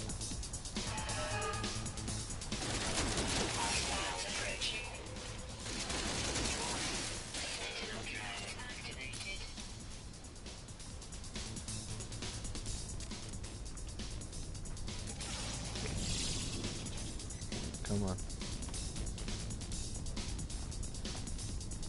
Yeah, you can't find me among these objects, can you?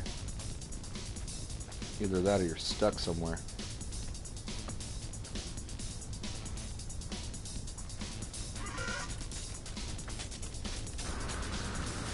Cool. Alright, let's try to find some more thamium. Jesus. There we go. I should have been looking here all along.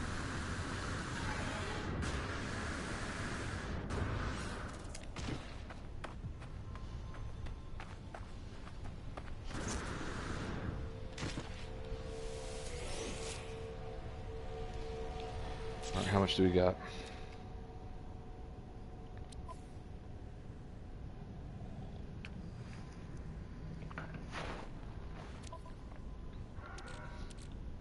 So we got 100.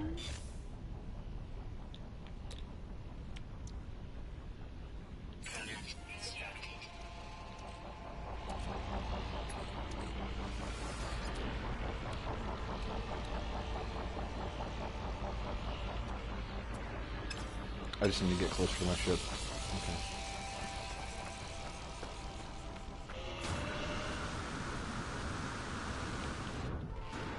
Oh, cool. This guy's just running around.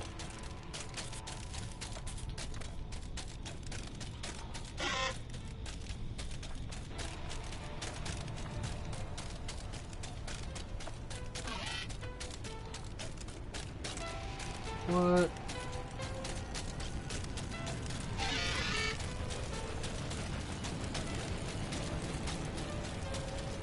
I don't even want to kill you now.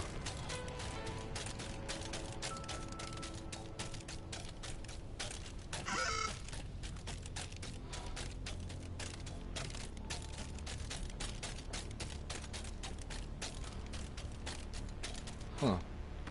So weird.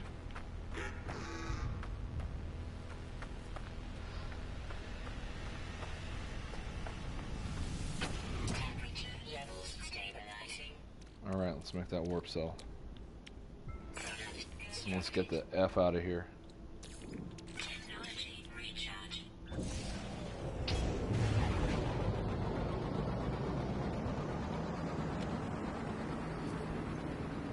How cool would it be if they changed the way that warp is done also? Like, for example, like when you select a point on the map, sort of like how Elite Dangerous works, and you're going to go to that star, the star should highlight wherever you are, and then you should point your ship align with it, and then go into warp drive.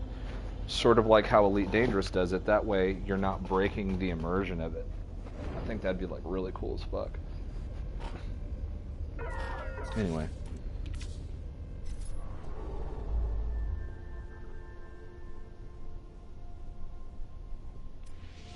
So it's not showing any more Atlas stations popping up. I wonder why that is.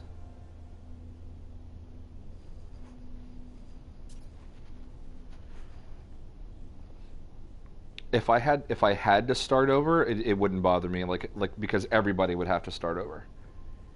But like if it was some glitch and I had to like delete my save because it got corrupted or something and then start over, that would suck.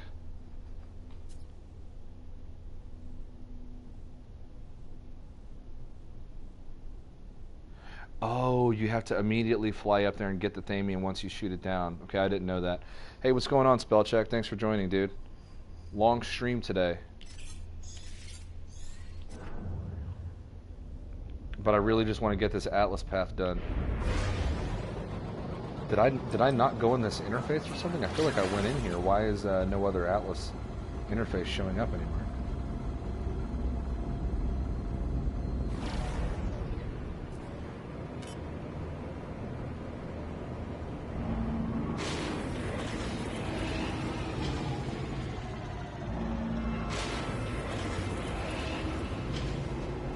I hope they add stationary walker sentinels like seen in the Portals gameplay trailer. I agree. Like just seeing that sentinel sort of quadruped running around just now, like it kind of glitched out, just running around the map, like how you guys just saw it. I want to see them in the wild like that. Like instead of them just appearing when you break a rule, they should just be around, walking, you know, roaming the landscape, checking on things. And then when you break a rule, something happens. I think that, you know, that would make a lot of sense. I don't know what else to do now.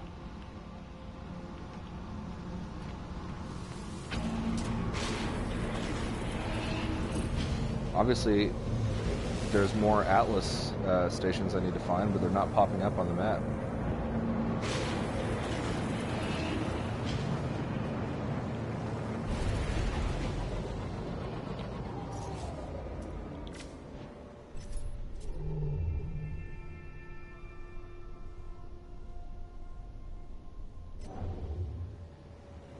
Alright, what's going on?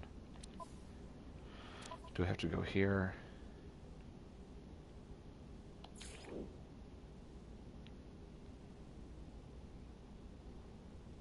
Not in pole may be able to assist.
Well, in the I've Seen Things trailer, they had the quads in formation patrolling. Also, last time we see the old Ruin generation. Yeah. No, you're right. Yep. He was actually, whoever was playing the game, I can't remember if it was Sean or not, they were running next to walkers that were just running around.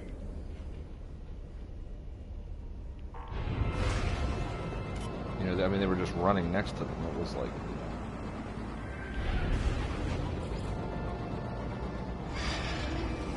I'd love to see that. You know, obviously, no game is perfect, right, guys? I mean, no game is absolutely perfect. It'd be crazy if there was a game that was perfect.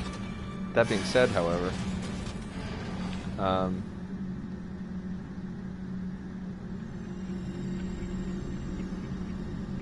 there's a lot of things that can be, you know, done. I mean, Sean Murray himself, I have so much faith in Hello Games, it's ridiculous. Like Sean Murray himself, he said, before the game even came out, he said, not everything is possible with No Man's Sky, but a lot of things are possible in No Man's Sky. And I think that what he's saying with that statement is, look, you know, this game is going to evolve and change over the course of time. You know, it's not going to be the same game a year from now, and a year after that, it's not going to be the same game. I think that this next update, you know, is going to be the last update that we see for a while. We'll see this update. There'll be a couple of patches to this update, and then some ongoing sort of support patches, but I don't think we'll see another major update for a while. And I'm okay with that if that's the case, because those guys need a break.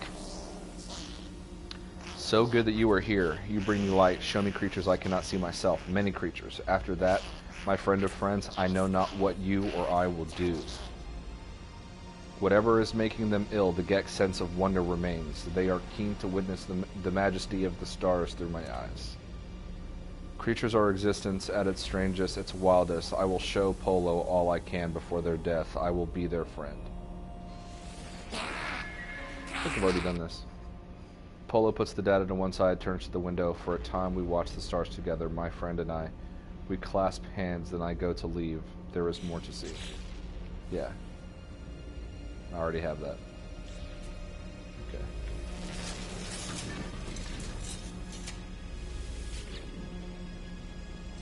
All must end, time must end, even here, not on Polo cannot escape, reality. Okay. They're connected, patterns everywhere, perhaps we'll understand soon. Here we go, seek path of the Atlas. There we go. I think that was what I was supposed to do, right? But of course, I need Thamian.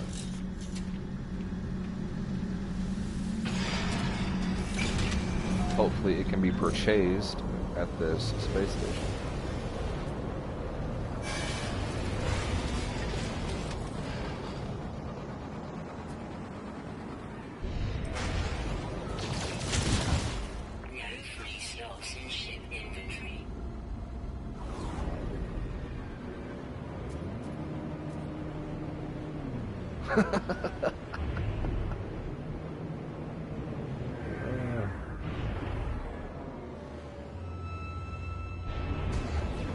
That's bad driving there, folks. And the funny part is, I just talked the other day about actually, I've always wanted to become a pilot. Oh my god. But in all fairness, I'm not trying very hard. I was also kind of looking at the chat. Alright, Wizard, thanks for joining, man. This is a really long stream, so I'm really happy that you guys stuck around this long. I really appreciate that. Sandiron says, if we're able to build cities, I'm going to find a mountain and call mine Olympus. There you go. You know, and if that becomes, you know, what I'm really hoping for, I think Semtex actually brought this up, possibly. But I would like to see the ability to at least set up shop anywhere you want. You know, I don't like the sort of prefabricated base locations. But like, for example, this is the messaging I get. Hey, you're the first to discover this planet. No one's been here before. Claim this as your home planet at one of these prefabricated bases that already existed. On this planet that no one's ever discovered but you. It's already here. It's sort of like oh, you've made first contact in this system, but a space station's already there. You know what I'm saying? In terms of gameplay mechanics, here's my suggestion. And if you guys like it, talk about it on your streams as well, because I want Hello Games to hear this. One cool mechanic that could be utilized, and this is depending on if the next update gives us a similar version of the game we're playing now. It might be totally different, we don't know, mechanics-wise. But when you enter a system for the very first time, nothing should be there but the planets. Nothing. And the requirement is you make planetfall, you build a beacon, and you turn it on. And then over time, things start showing up. Space stations appear, you see NPCs flying around, because no one's found it. It would give you the impression that you were the first one, okay? And I want you to be able to put a base anywhere. You have a terraforming gun. They might utilize this a different way in the next update. Potentially, maybe you can flatten out a piece of land so that you can build something there, potentially. Total speculation, but they could do that. And that would be awesome too. I want the ability to put a habitable base anywhere that I want. And when I discover a system for the first time, I want it to feel like I discovered that thing for the first time. I don't like that things are already there. It's a small complaint. It's a tiny thing, like birds landing. You know, it's a tiny thing, but it's a tiny thing that could make a big difference to how the game feels.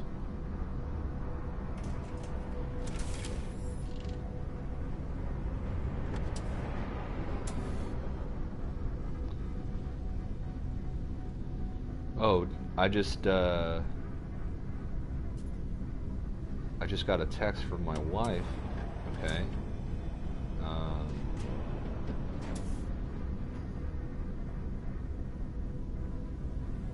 So October 11th is going to be our 1-year anniversary of our wedding. So we got married on October 11th, which was a Wednesday. My parents were never married, even though they still talk and you know, deeply care about each other. They were just never married. I don't know if you guys remember earlier in the stream, but I'm half black, half white. My parents were together during a time where that was complicated. That being said, my parents were never married, but my wife's parents, their wedding anniversary is October 11th. And it's also, you know, it's a meaningful day because her father has passed away. So we got married to commemorate that day. And I didn't mind because venues are cheaper during the weekday. But anyway, our 1-year anniversary is on Wednesday. And I just got a text from her saying 124 days till hashtag 1-year anniversary. We're going to spend 5 days, 4 nights in a 5-star resort in Cancun, Mexico. And she just texted me to confirm that the arrangements have been booked. So that is very exciting and really awesome. So now, the reason I bring that up is because obviously I'm Panda, I play No Man's Sky, you guys know me for that, but I'm a pretty cool person in real life too. And if you go to the Hidden Panda Show Twitter account, I posted a picture of my Snapchat invite there, and I'd love to talk to you guys, like for real sometimes.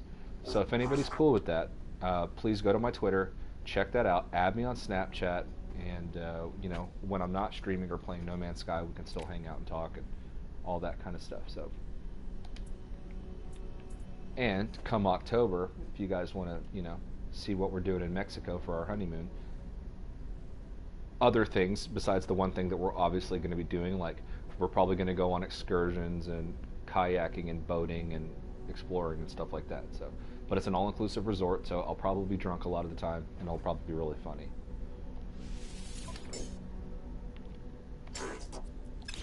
Okay. I don't like that I can't just buy fucking things. Jesus.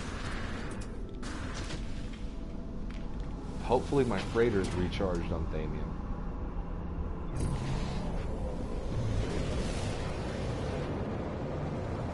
Mike Snowsel says it's all about the immersion. Exactly, exactly. We've got somebody in the chat that I don't recognize. Moritagaya Hopefully I pronounced that properly. But hey, welcome to the Hidden Panda Show. Thanks for stopping by the chat. Hopefully you're enjoying yourself. We have a really friendly community here, so everybody give a warm welcome to this person.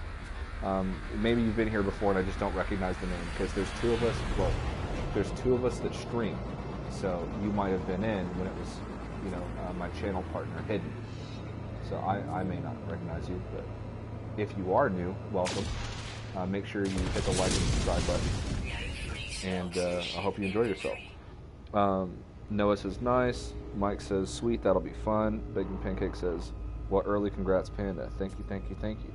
It's cheaper if you book early, so we book early, like really early. And you know, just the tips for people out there. Obviously, I know that in European countries, you guys get much more extensive vacation time than we do here in America. But for those in America and places like America where, you know, you don't have the same vacation guarantees, I guess. Travel is something you will never waste your money on. You will never waste your money on travel, okay? Ever.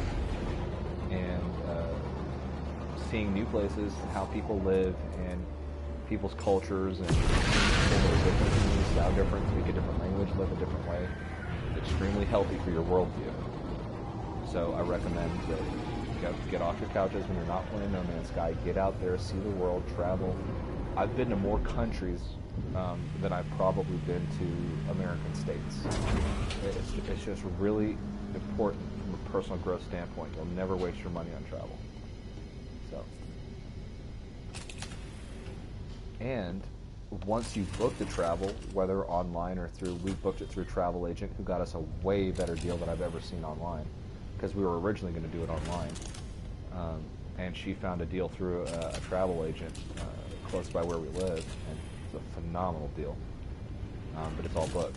So once you've spent the money and booked the travel, then you don't have to worry about it. The money's already been spent. So whatever else you got going on, you can focus on that and look forward to this vacation that you're about to take.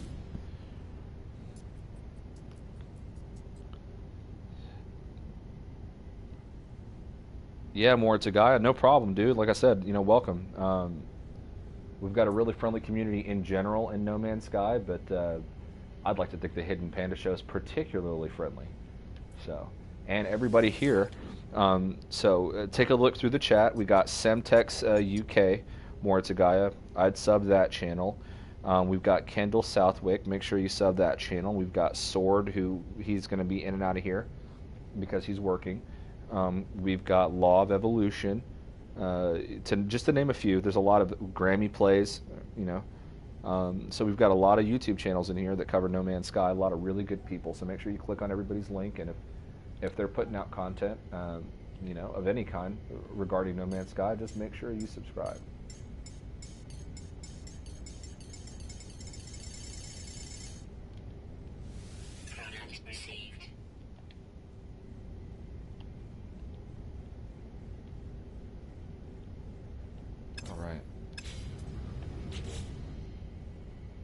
Let's make another warp cell.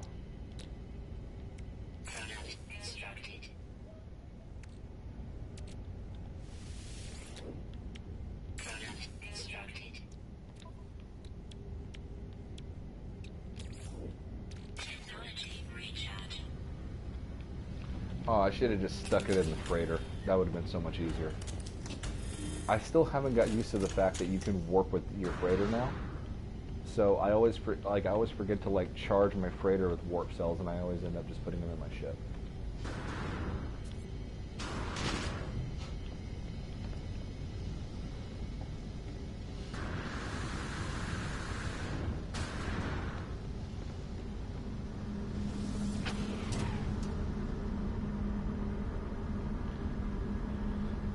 Sword's back. What's going on, Sword? Mike Snissel says, don't sub me. I have nothing. Semtex says, yeah, it can be a bit disjointed at the moment. Oh, no, man.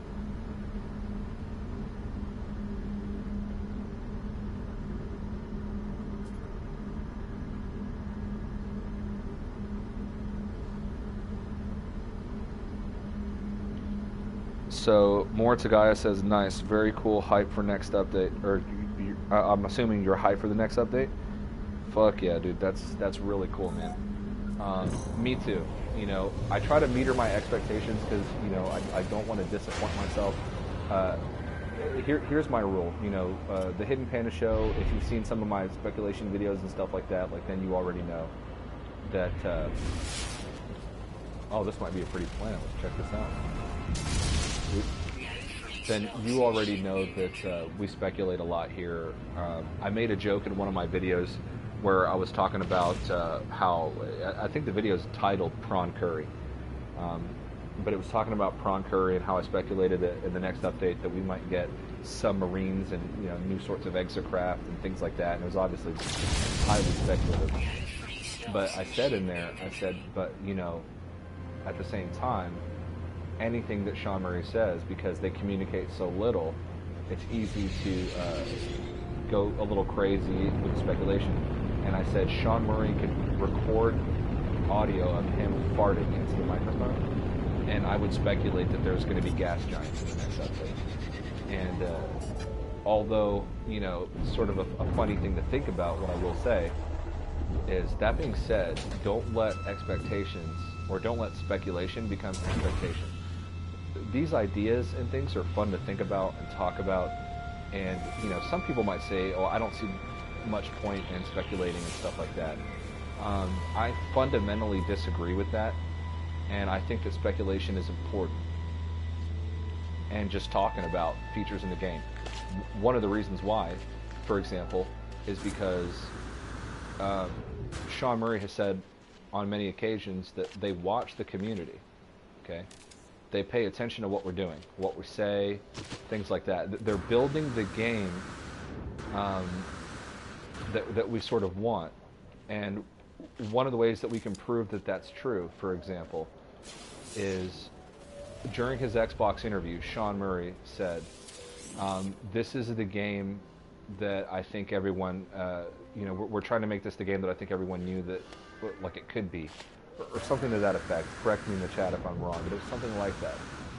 So they're watching, they're listening, they're taking a lot of our suggestions and they're implementing them as changes. A lot of the new quality of life stuff that we got with inventory management, a lot of things have been improved on and changed in a way that the community has talked about they could be improved. Us getting multiplayer and stuff like that could be an indicator of them following the community. So when we speculate and when we talk, we're giving them sort of a roadmap and an idea of what we'd like to see in the game moving forward, and that helps inform them on the direction that they should go. The problem is, and where you have to find the balance, is when the speculation gets out of hand and starts becoming expectation. You have to be able to separate the two. You can speculate as long as you don't expect that to be a feature, because Hello Games might see that and be like, oh, that's actually a really cool idea, and it might be something that we can do. So speculation is fun, and I think it kind of helps them in the long run. That's my personal belief on that.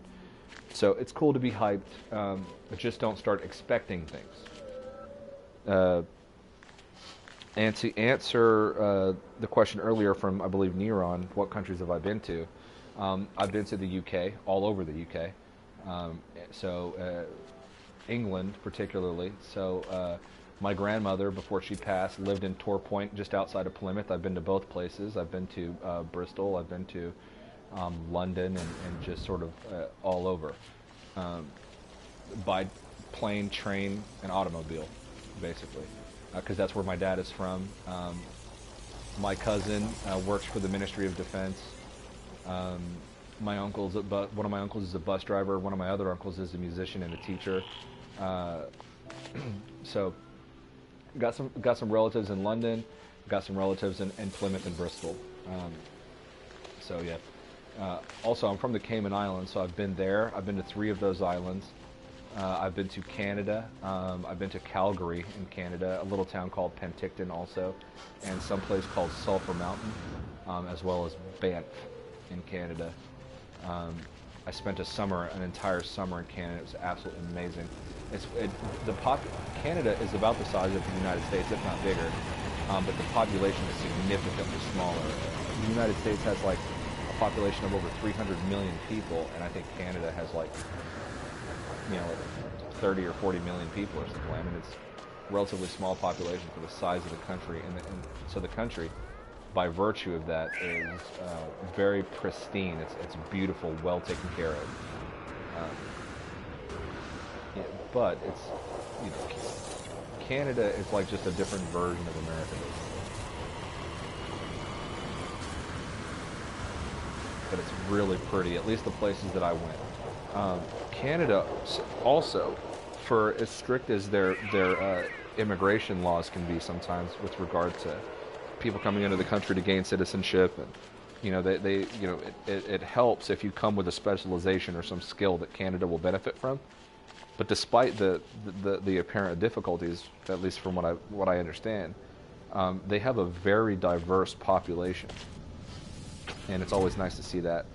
So yeah, I've been all over the UK. I've been to Canada. When I was a child, I went with my mom and dad to Venezuela. Yeah, so.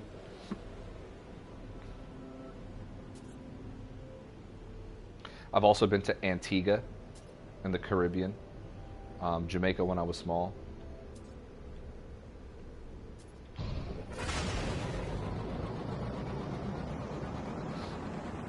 And then, because of my job, or the job I did have, I had to travel a lot for that job because I was a business manager and I had to go around a lot. But it was mostly regional travel.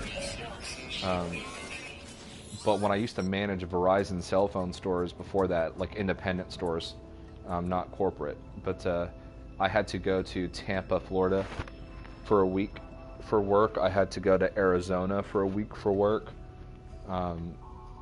I've been to Florida, Georgia. I used to live in Florida and Georgia, and now I live in Texas. I've been to New Orleans, Mississippi,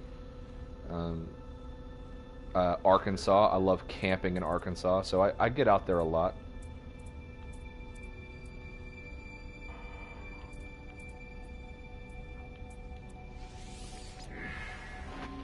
I hope they don't send like 50 people at me, dude.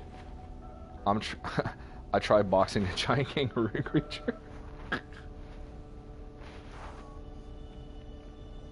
Hold on, let me get caught up on this here real quick. Have to say, Grammy is a great person. Grammy is a very great person, Kendall Southwick. I agree with you there. Oh, by the way, congratulations again, Kendall Southwick, for hitting 100 subs. You guys saw it here first. You helped do it right here on the Hidden Panda Show. So show that community love. Semtech says, eating and typing isn't easy. Hell yeah. Noah says, what is your favorite country that you have been to? I'd have to say England. The reason why I say England is the history of it. So, having lived in America a majority of my life, because we moved here when I was young, America is a very new country compared to other countries out there. Like, very new. Like, a few hundred years old, you know, as a country, and before that, you know, it was colonies. But, you know, since the 1600s or so, you know, and that seems like a long time. But I went to, I believe it was in Plymouth. I went to a place in Plymouth. It was a dock, okay, and it was the dock where the Mayflower set sail. And there was a stone. I'm pretty sure it was in Plymouth. And there was a stone there that had the date that the Mayflower set sail and from which dock. Okay, so America can feel really old at times, but I stood on the stone of the dock where the Mayflower set sail to bring colonists to America. I've been to Tintagel, where I've stood in the ruins of ancient castles. You know, there's parts of London that during World War II were bombed and rebuilt, but the main structures of the buildings are still present today. I've been in churches older than America in England.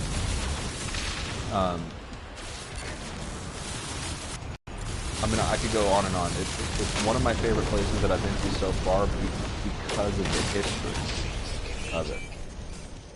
It goes back thousands of years. And you get a sense of that when you're there. You know, there's places that you'll walk that are older than America, roads that you walk on. You know, it's just that part of it is really interesting to me. And I'm sort of a guy that's super interested in history anyway. So it was one of my favorite things. My uncle took me to a ton of different museums and stuff in London and around, and you know, it's just crazy. And when you learn about the history of England from the Romans and the Angles and the Saxons and the Scottish and the Irish, and you know, it goes back so goddamn far. It's crazy. So I'm a huge fan of the UK. Spent a lot of time over there with my family. I grew up with a British father, so what's really weird is the times that I've gone, if I'm there for more than like a week or something like that,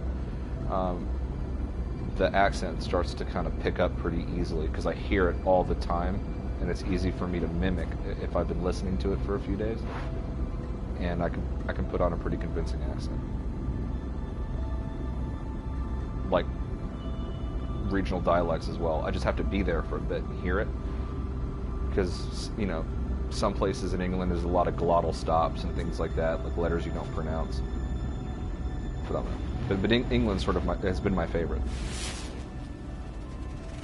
My second favorite is probably Canada, just because of how unbelievably beautiful it is. I mean, from the mountains, like I was at a place in Canada called the Badlands, or something like that. I can't remember exactly where, like what area it was in, but it was like these weathered rocks, and this terrain was just crazy. It was like a prehistoric, you know, terrain. It was, I don't know.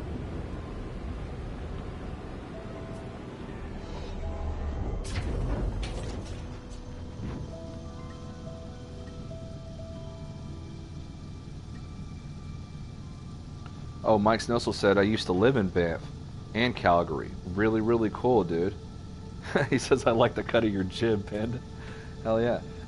No, Canada's great. My uncle Julio, which is a weird last name for somebody from the Cayman Islands with like no Latin American descent at all. But, yeah, his name's Julio. But he lives in Calgary, or at least he did, and he worked for the airline out there as a painter. With his wife Sylvia. So Sylvia is originally from Canada, but I think that she is from Vancouver. But she went to go vacation in the Cayman Islands. They met. She made a couple of trips back to visit him. Then they started like really dating officially, and then he married her and moved to Canada and been a long-standing contributing member of Canadian society, a taxpayer, or somebody who doesn't get in trouble, and has never had the desire to move back to the Cayman Islands.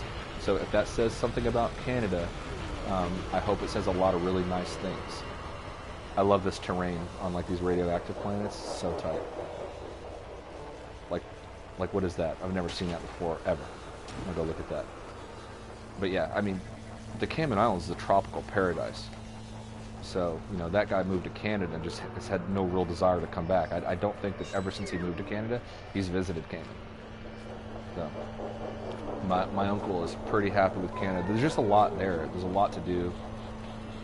You know, if you play your cards right, Canada has a lot to offer career-wise, and a lot of opportunities. Small population, so they're growing. You know, there's going to be more richness to it as time goes, even more than it has now. Plus, your president's just a really good-looking guy. I don't know about his politics and if he's doing anything good or not, but he's a cool-looking, he's a good-looking guy. My wife has made the comment a time or two.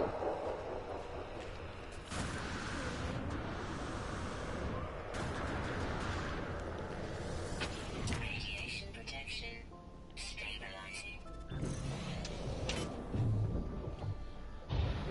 More to Guy says, Semtex, you have very cool videos. Multiplayer is coming. Hype. Yes, it is. And yes, he does. I went into their stream the other day and commented. I said, can I just be a part of your channel?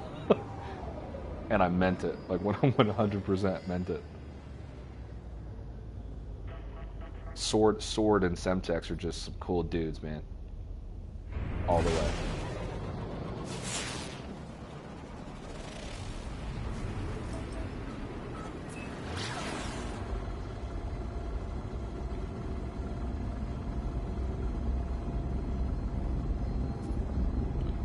Sand Iron says, I've always wanted to go to Scandinavian Europe just because the scenery is beautiful and I like Vikings.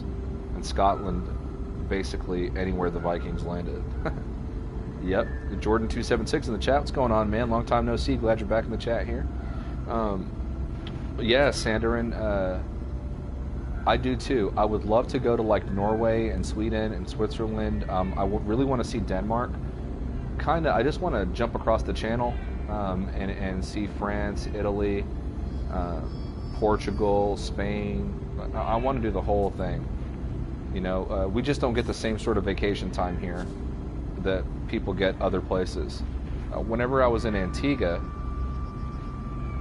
which we went diving there, and after the hurricanes they had recently, the reefs were, that and global warming, whether you believe it's a hoax or not, the water temperature has gone up and the reefs are dying. I see it all the time. But I was swimming there and the reefs were basically dead. It was really sad. But Antigua, we were at a place called Coco Bay Resort, which is an all-inclusive, you know, sort of really nice resort. For those that don't know, you know, all-inclusive means you pay in advance and you get all the food and liquor you want, you know, during your stay. If it wasn't, you know, already obvious. But I ran into a guy from Ireland, I want to say, and he was on his 3rd week in Antigua, and he had 5 total weeks of vacation. 5 weeks. My uncle Marcus, who lives in London, and he's a bus driver, okay, in London, he has about 5 weeks of paid vacation time. Think about that. That's insane. You know, they're just, and if you look at the life expectancies of those countries where people get a lot of vacation time, don't look into the politics or what the government's like, because that's not important for this particular conversation. But if you look at their life expectancy, rates of obesity, how medicated their societies are, they're just happier. They live longer. You know, that's why I say you'll never waste your money on travel. Get out of it. Get out. You know what I'm saying? Get out there. See some shit. Get out of the fucking house. You know, you'll live longer. You know what I mean? It's a fact. You know, you're happier. You're less stressed out. You know, your worldview is better. You're more tolerant. You know. I don't know. I like those side effects. You know what I mean?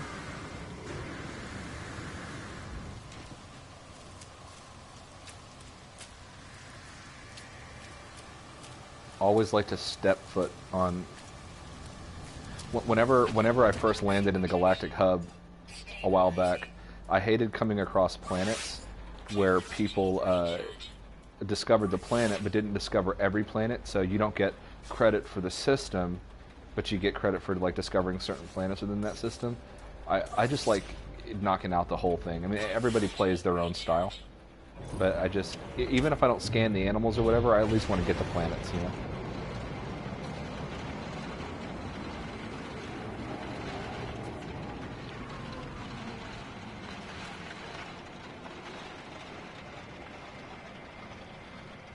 Sword says hashtag America.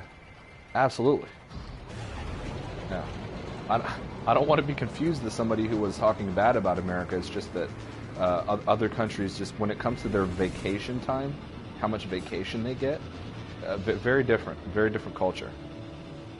To them, they place less importance on productivity and more importance on, I guess, life. I mean, you know, I don't know how else to put it, but did I get them all? I think I got them all. Got them all. Cool. On to the next one.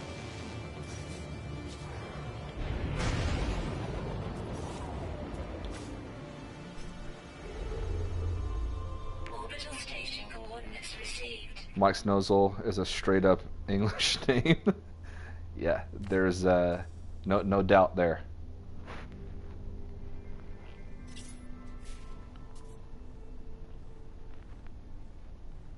Been some time since I came here. I know, Jordan. We miss you. You know who else I haven't seen in a really long time? Makes me so very, very sad. A fella by the name of Gaming Line. our very first subscriber, our very first moderator. I haven't seen him in a long time. He's out there. I know he is. But just hasn't been here in a while. I haven't seen him. I haven't seen Mr. Universe in a while. And I haven't seen Tyler Thunder in a while. But that's okay.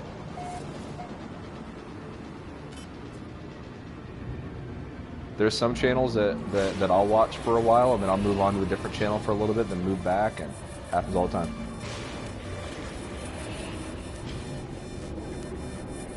Sandiron says, would you believe me if I told you the ancient English tribes were to appoint cannibals devouring the dead of rival tribes so they won't enter the underworld?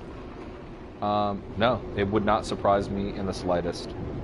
There is a lot of things about back then that we don't know. Like, there's a lot of information coming out now that's going way back through human history, because it's believed that all people are of African descent. You know, if let's say that you're African and you move to a colder climate, the dark skin is not doing you any favors there. So then your skin lightens up over time through evolution. So one of the things that they talk about is they're starting to find bodies, lots of them, I think, where they're the initial settlers of England may have been of African descent potentially, which is interesting. We don't know if it's true or not, but it's just interesting to think about. So no, it would not surprise me, and I would totally believe you based on what you just told me.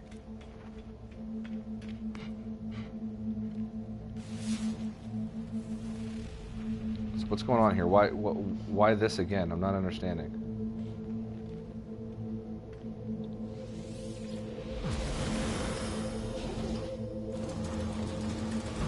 Semtech says, I was born in Bristol. Very nice. Yes, my cousin Kyla, Kane, and I think went to university there. And then my uncle Ben lives there.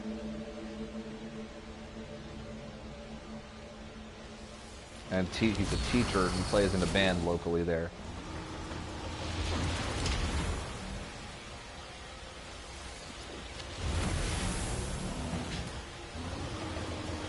Noah says, my dad's side of the family's from England. Our family came to America in the 1670s, and we can trace our family back to the late 1400s.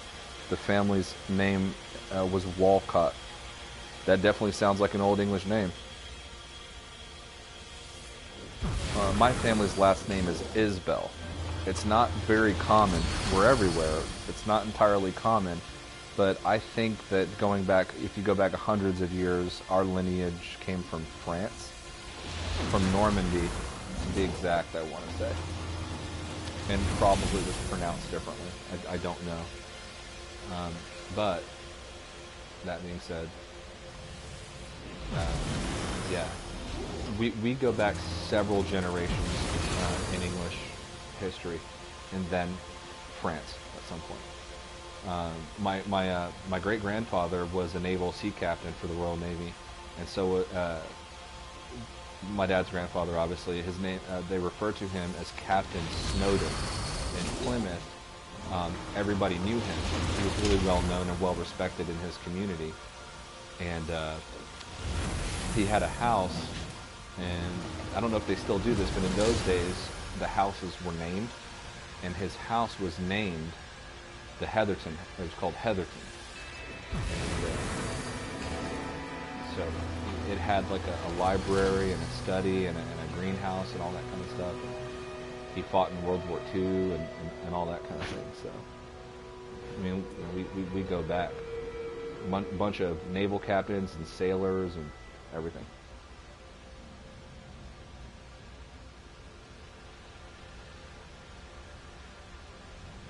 Sanderin says there's a lot to love about Canada. Mike Snuzzle says Prime Minister. That's right. I think I called him a president. I don't know why. Cuz Walt says got to go for a bit. Hope everyone has a great rest of the day, night. Yep. Thanks for dropping by, dude. Take it easy. Sword says I'm on vacation next week and going to No Man's Sky. Well, make sure you use some of that time to actually vacation, Sword. But I'm looking forward to the streams that you and Semtex will likely do. And you know I'll be there. Semtech says, "Sup, my brother from a southern mother." Good question, Mike. I don't know where Syrian Gaming is. No one's heard from him for a while. I'm hoping he's okay. I've heard he's okay. I think that's what I've heard. One heart of the sun required. All right. Can I make it? Let's see if I can make it. Yeah, I used to watch him, man. I don't know. It's scary shit. I don't know where he's at.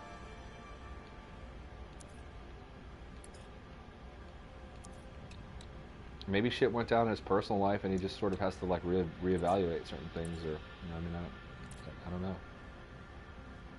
From what I've heard, he's okay. Oh yeah, captured nanode. I've got that. I just need to go on my freighter, and I can build it. Okay, this is easy. Probably after, if I'm able to, after I make whatever the hell all that shit is, I'll probably end the stream. I think I've been on it long enough. I think I've been streaming since like 10 in the morning, 10:30.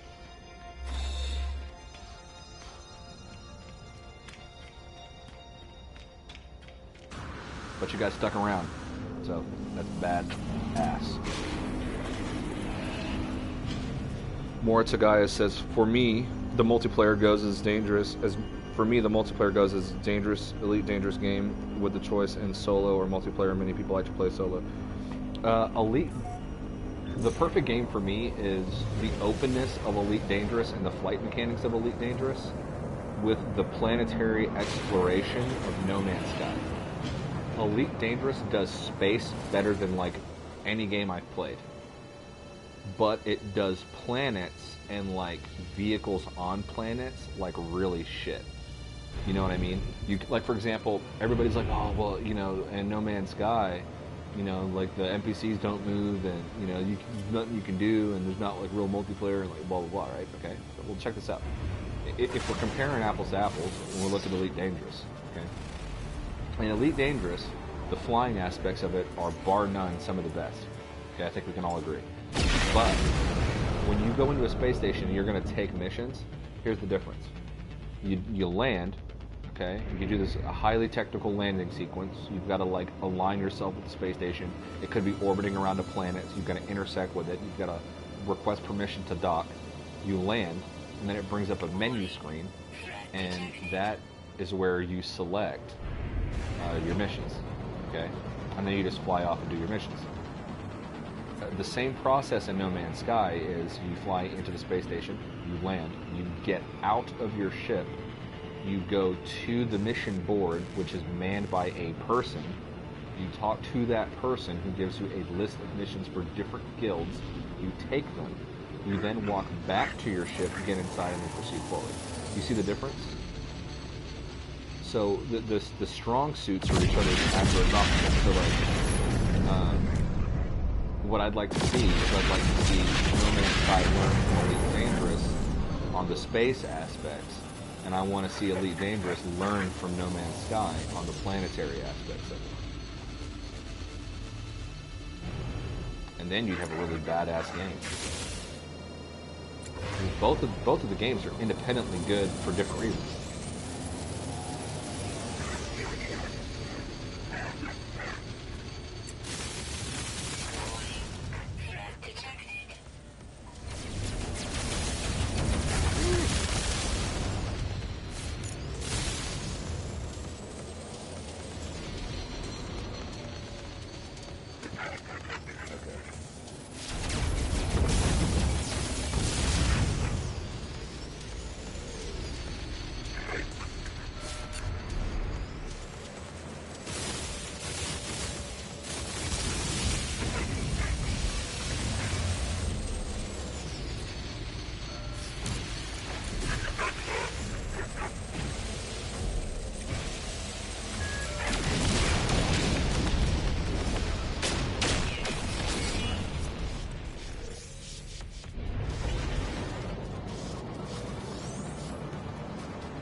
It's like getting the money from that like doesn't even make a dent on like the money that I have. I don't have a lot of money comparative to other people, like 200 and something million unit. But like when I get like $100,000 payday for like killing something, I don't even see the shit move. You know what I mean?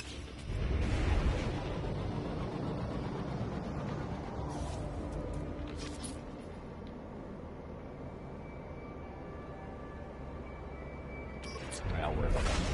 That'd make for a cool screenshot.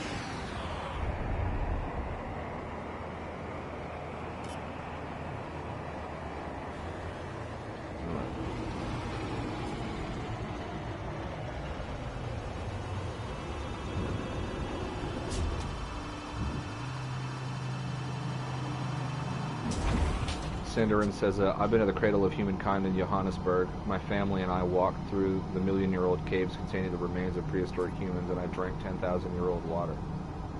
Wow, that is crazy. That is awesome. I need to go check out South Africa as well.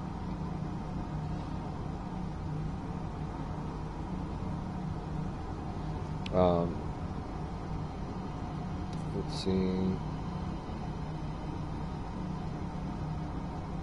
Mike Snowsel says, I hope so. I like that guy talking about Syrian gaming. Yeah, man, he was a good dude. It was just kind of like abrupt, wasn't it? I don't think anything like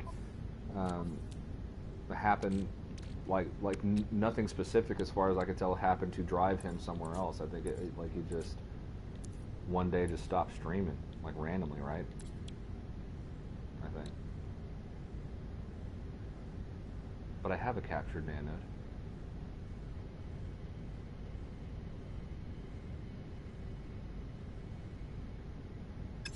Do I not? I guess I've got to import it into my, okay. That's fine.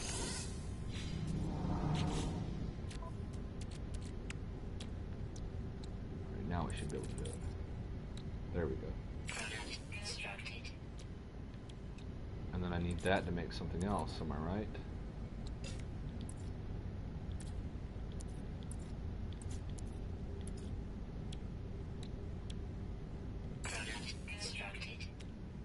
That to make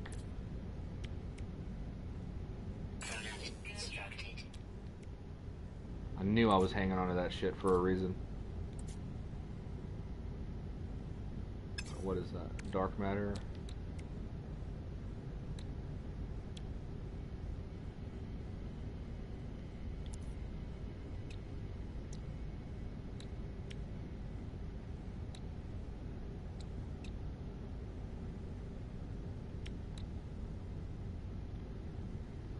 Oh, you guys saw that gold spire, and I decided not to buy it, or to mine it.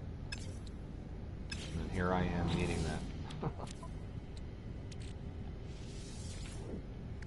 I might have gold stashed in one of my other ships.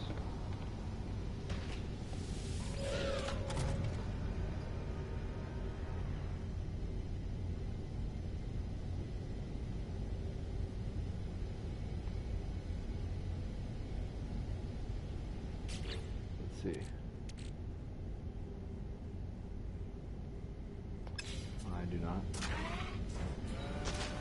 Stash there.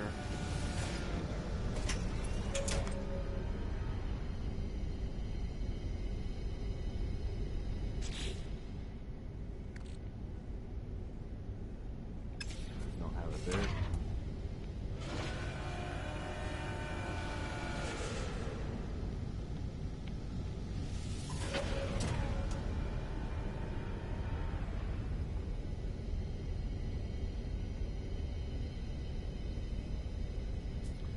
Moritagaya says, yes, 100%. The elite is coming. It's coming with 2 big updates and better exploration. Yeah, I forget what they're called, but they're doing a lot of work to them. I do know that there's a lot. I think it's called like the Beyond updates or some shit like that. Beyond.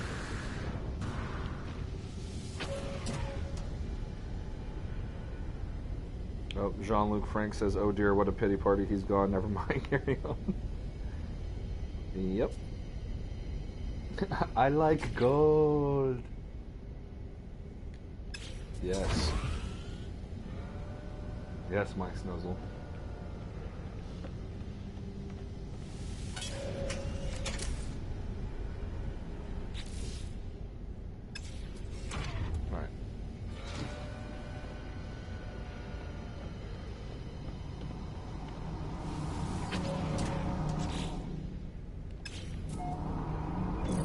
There might be a planet in this system with gold. But I'm pooped for today. Oops.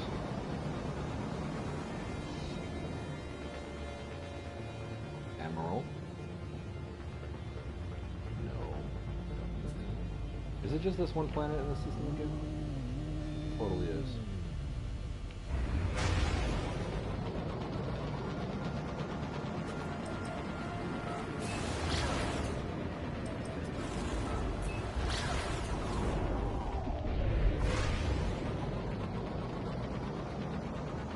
I'll just have to go to another system where they have gold. I think the last one I was just at had it.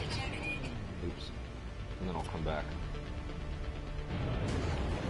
But that is for another day. Stark, I am still at it, but I think I've got my signal to stop. I need gold. I've been making these. Where's it at? I've been making like these things. Because you got to make all of them, I guess, to make the final thing to stick inside the Atlas thing. I'm saying thing a lot, I apologize. But yeah, I've got to do all that. And I need gold to make the next one, and I'm out of, I don't have any gold. And there's none in this system. There's only one planet in this system, and it has emerald, not gold. And I don't think you can buy gold from the stores, can you? Can't.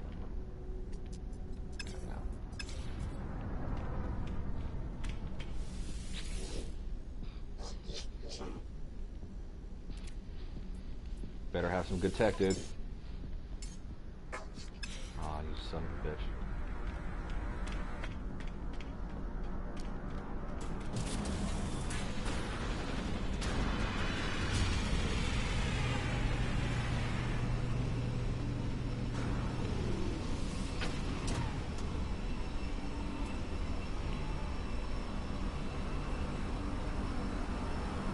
I appreciate that, Mike Snossel. Thank you so much, man. Starkwolf says, let me know what happens with that. I'm not completing the Atlas path. Not before I get rich, at least. Well, what I plan on doing is, like, you have to get out of your ship, I'm assuming, to finish the Atlas path. And my understanding is that it probably takes you to a different galaxy. I think that's by going to the center through the Atlas path is how you go to a different galaxy. So I think once you do that, you can get your trophy or whatever, and then just reload your last save before you went through, and then go do the other missions, because now you know what happens. You got your, I'm assuming, I don't know. I have no interest in going to the next galaxy though. I plan on remaining in Houston. I just want to do the path, complete the stories. I just want to do that so that I know I did it before the next update comes.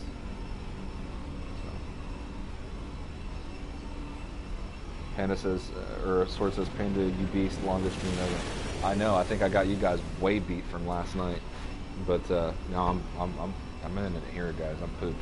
I probably won't even touch the PlayStation for a couple days. Who am I lying? Who am I kidding? I probably will. Guys, I just want to give a big shout out to all you guys, all you new mods, for keeping that troll out of here. For all you guys that hit that like button, that subscribed. That were here almost the whole time. You're troopers. Big shout out to HiddenJewAgenda, my channel partner, for holding down the chat. Thank you, Sword. Thank you, Semtex. Good job, guys, getting Kendall Southwick to 100 subs. Again, I just want to reiterate, that's why we're the best community in gaming. Thank you so much for being here, helping to build this channel. I'll catch you guys later. And like I said, thank you for coming. I really appreciate it. And as always, give a cute cuddly panda bear some love by clicking that like button. Don't forget to hit that subscribe button. I'll catch you guys later on in the No Man's Sky universe. And as always, Panda out.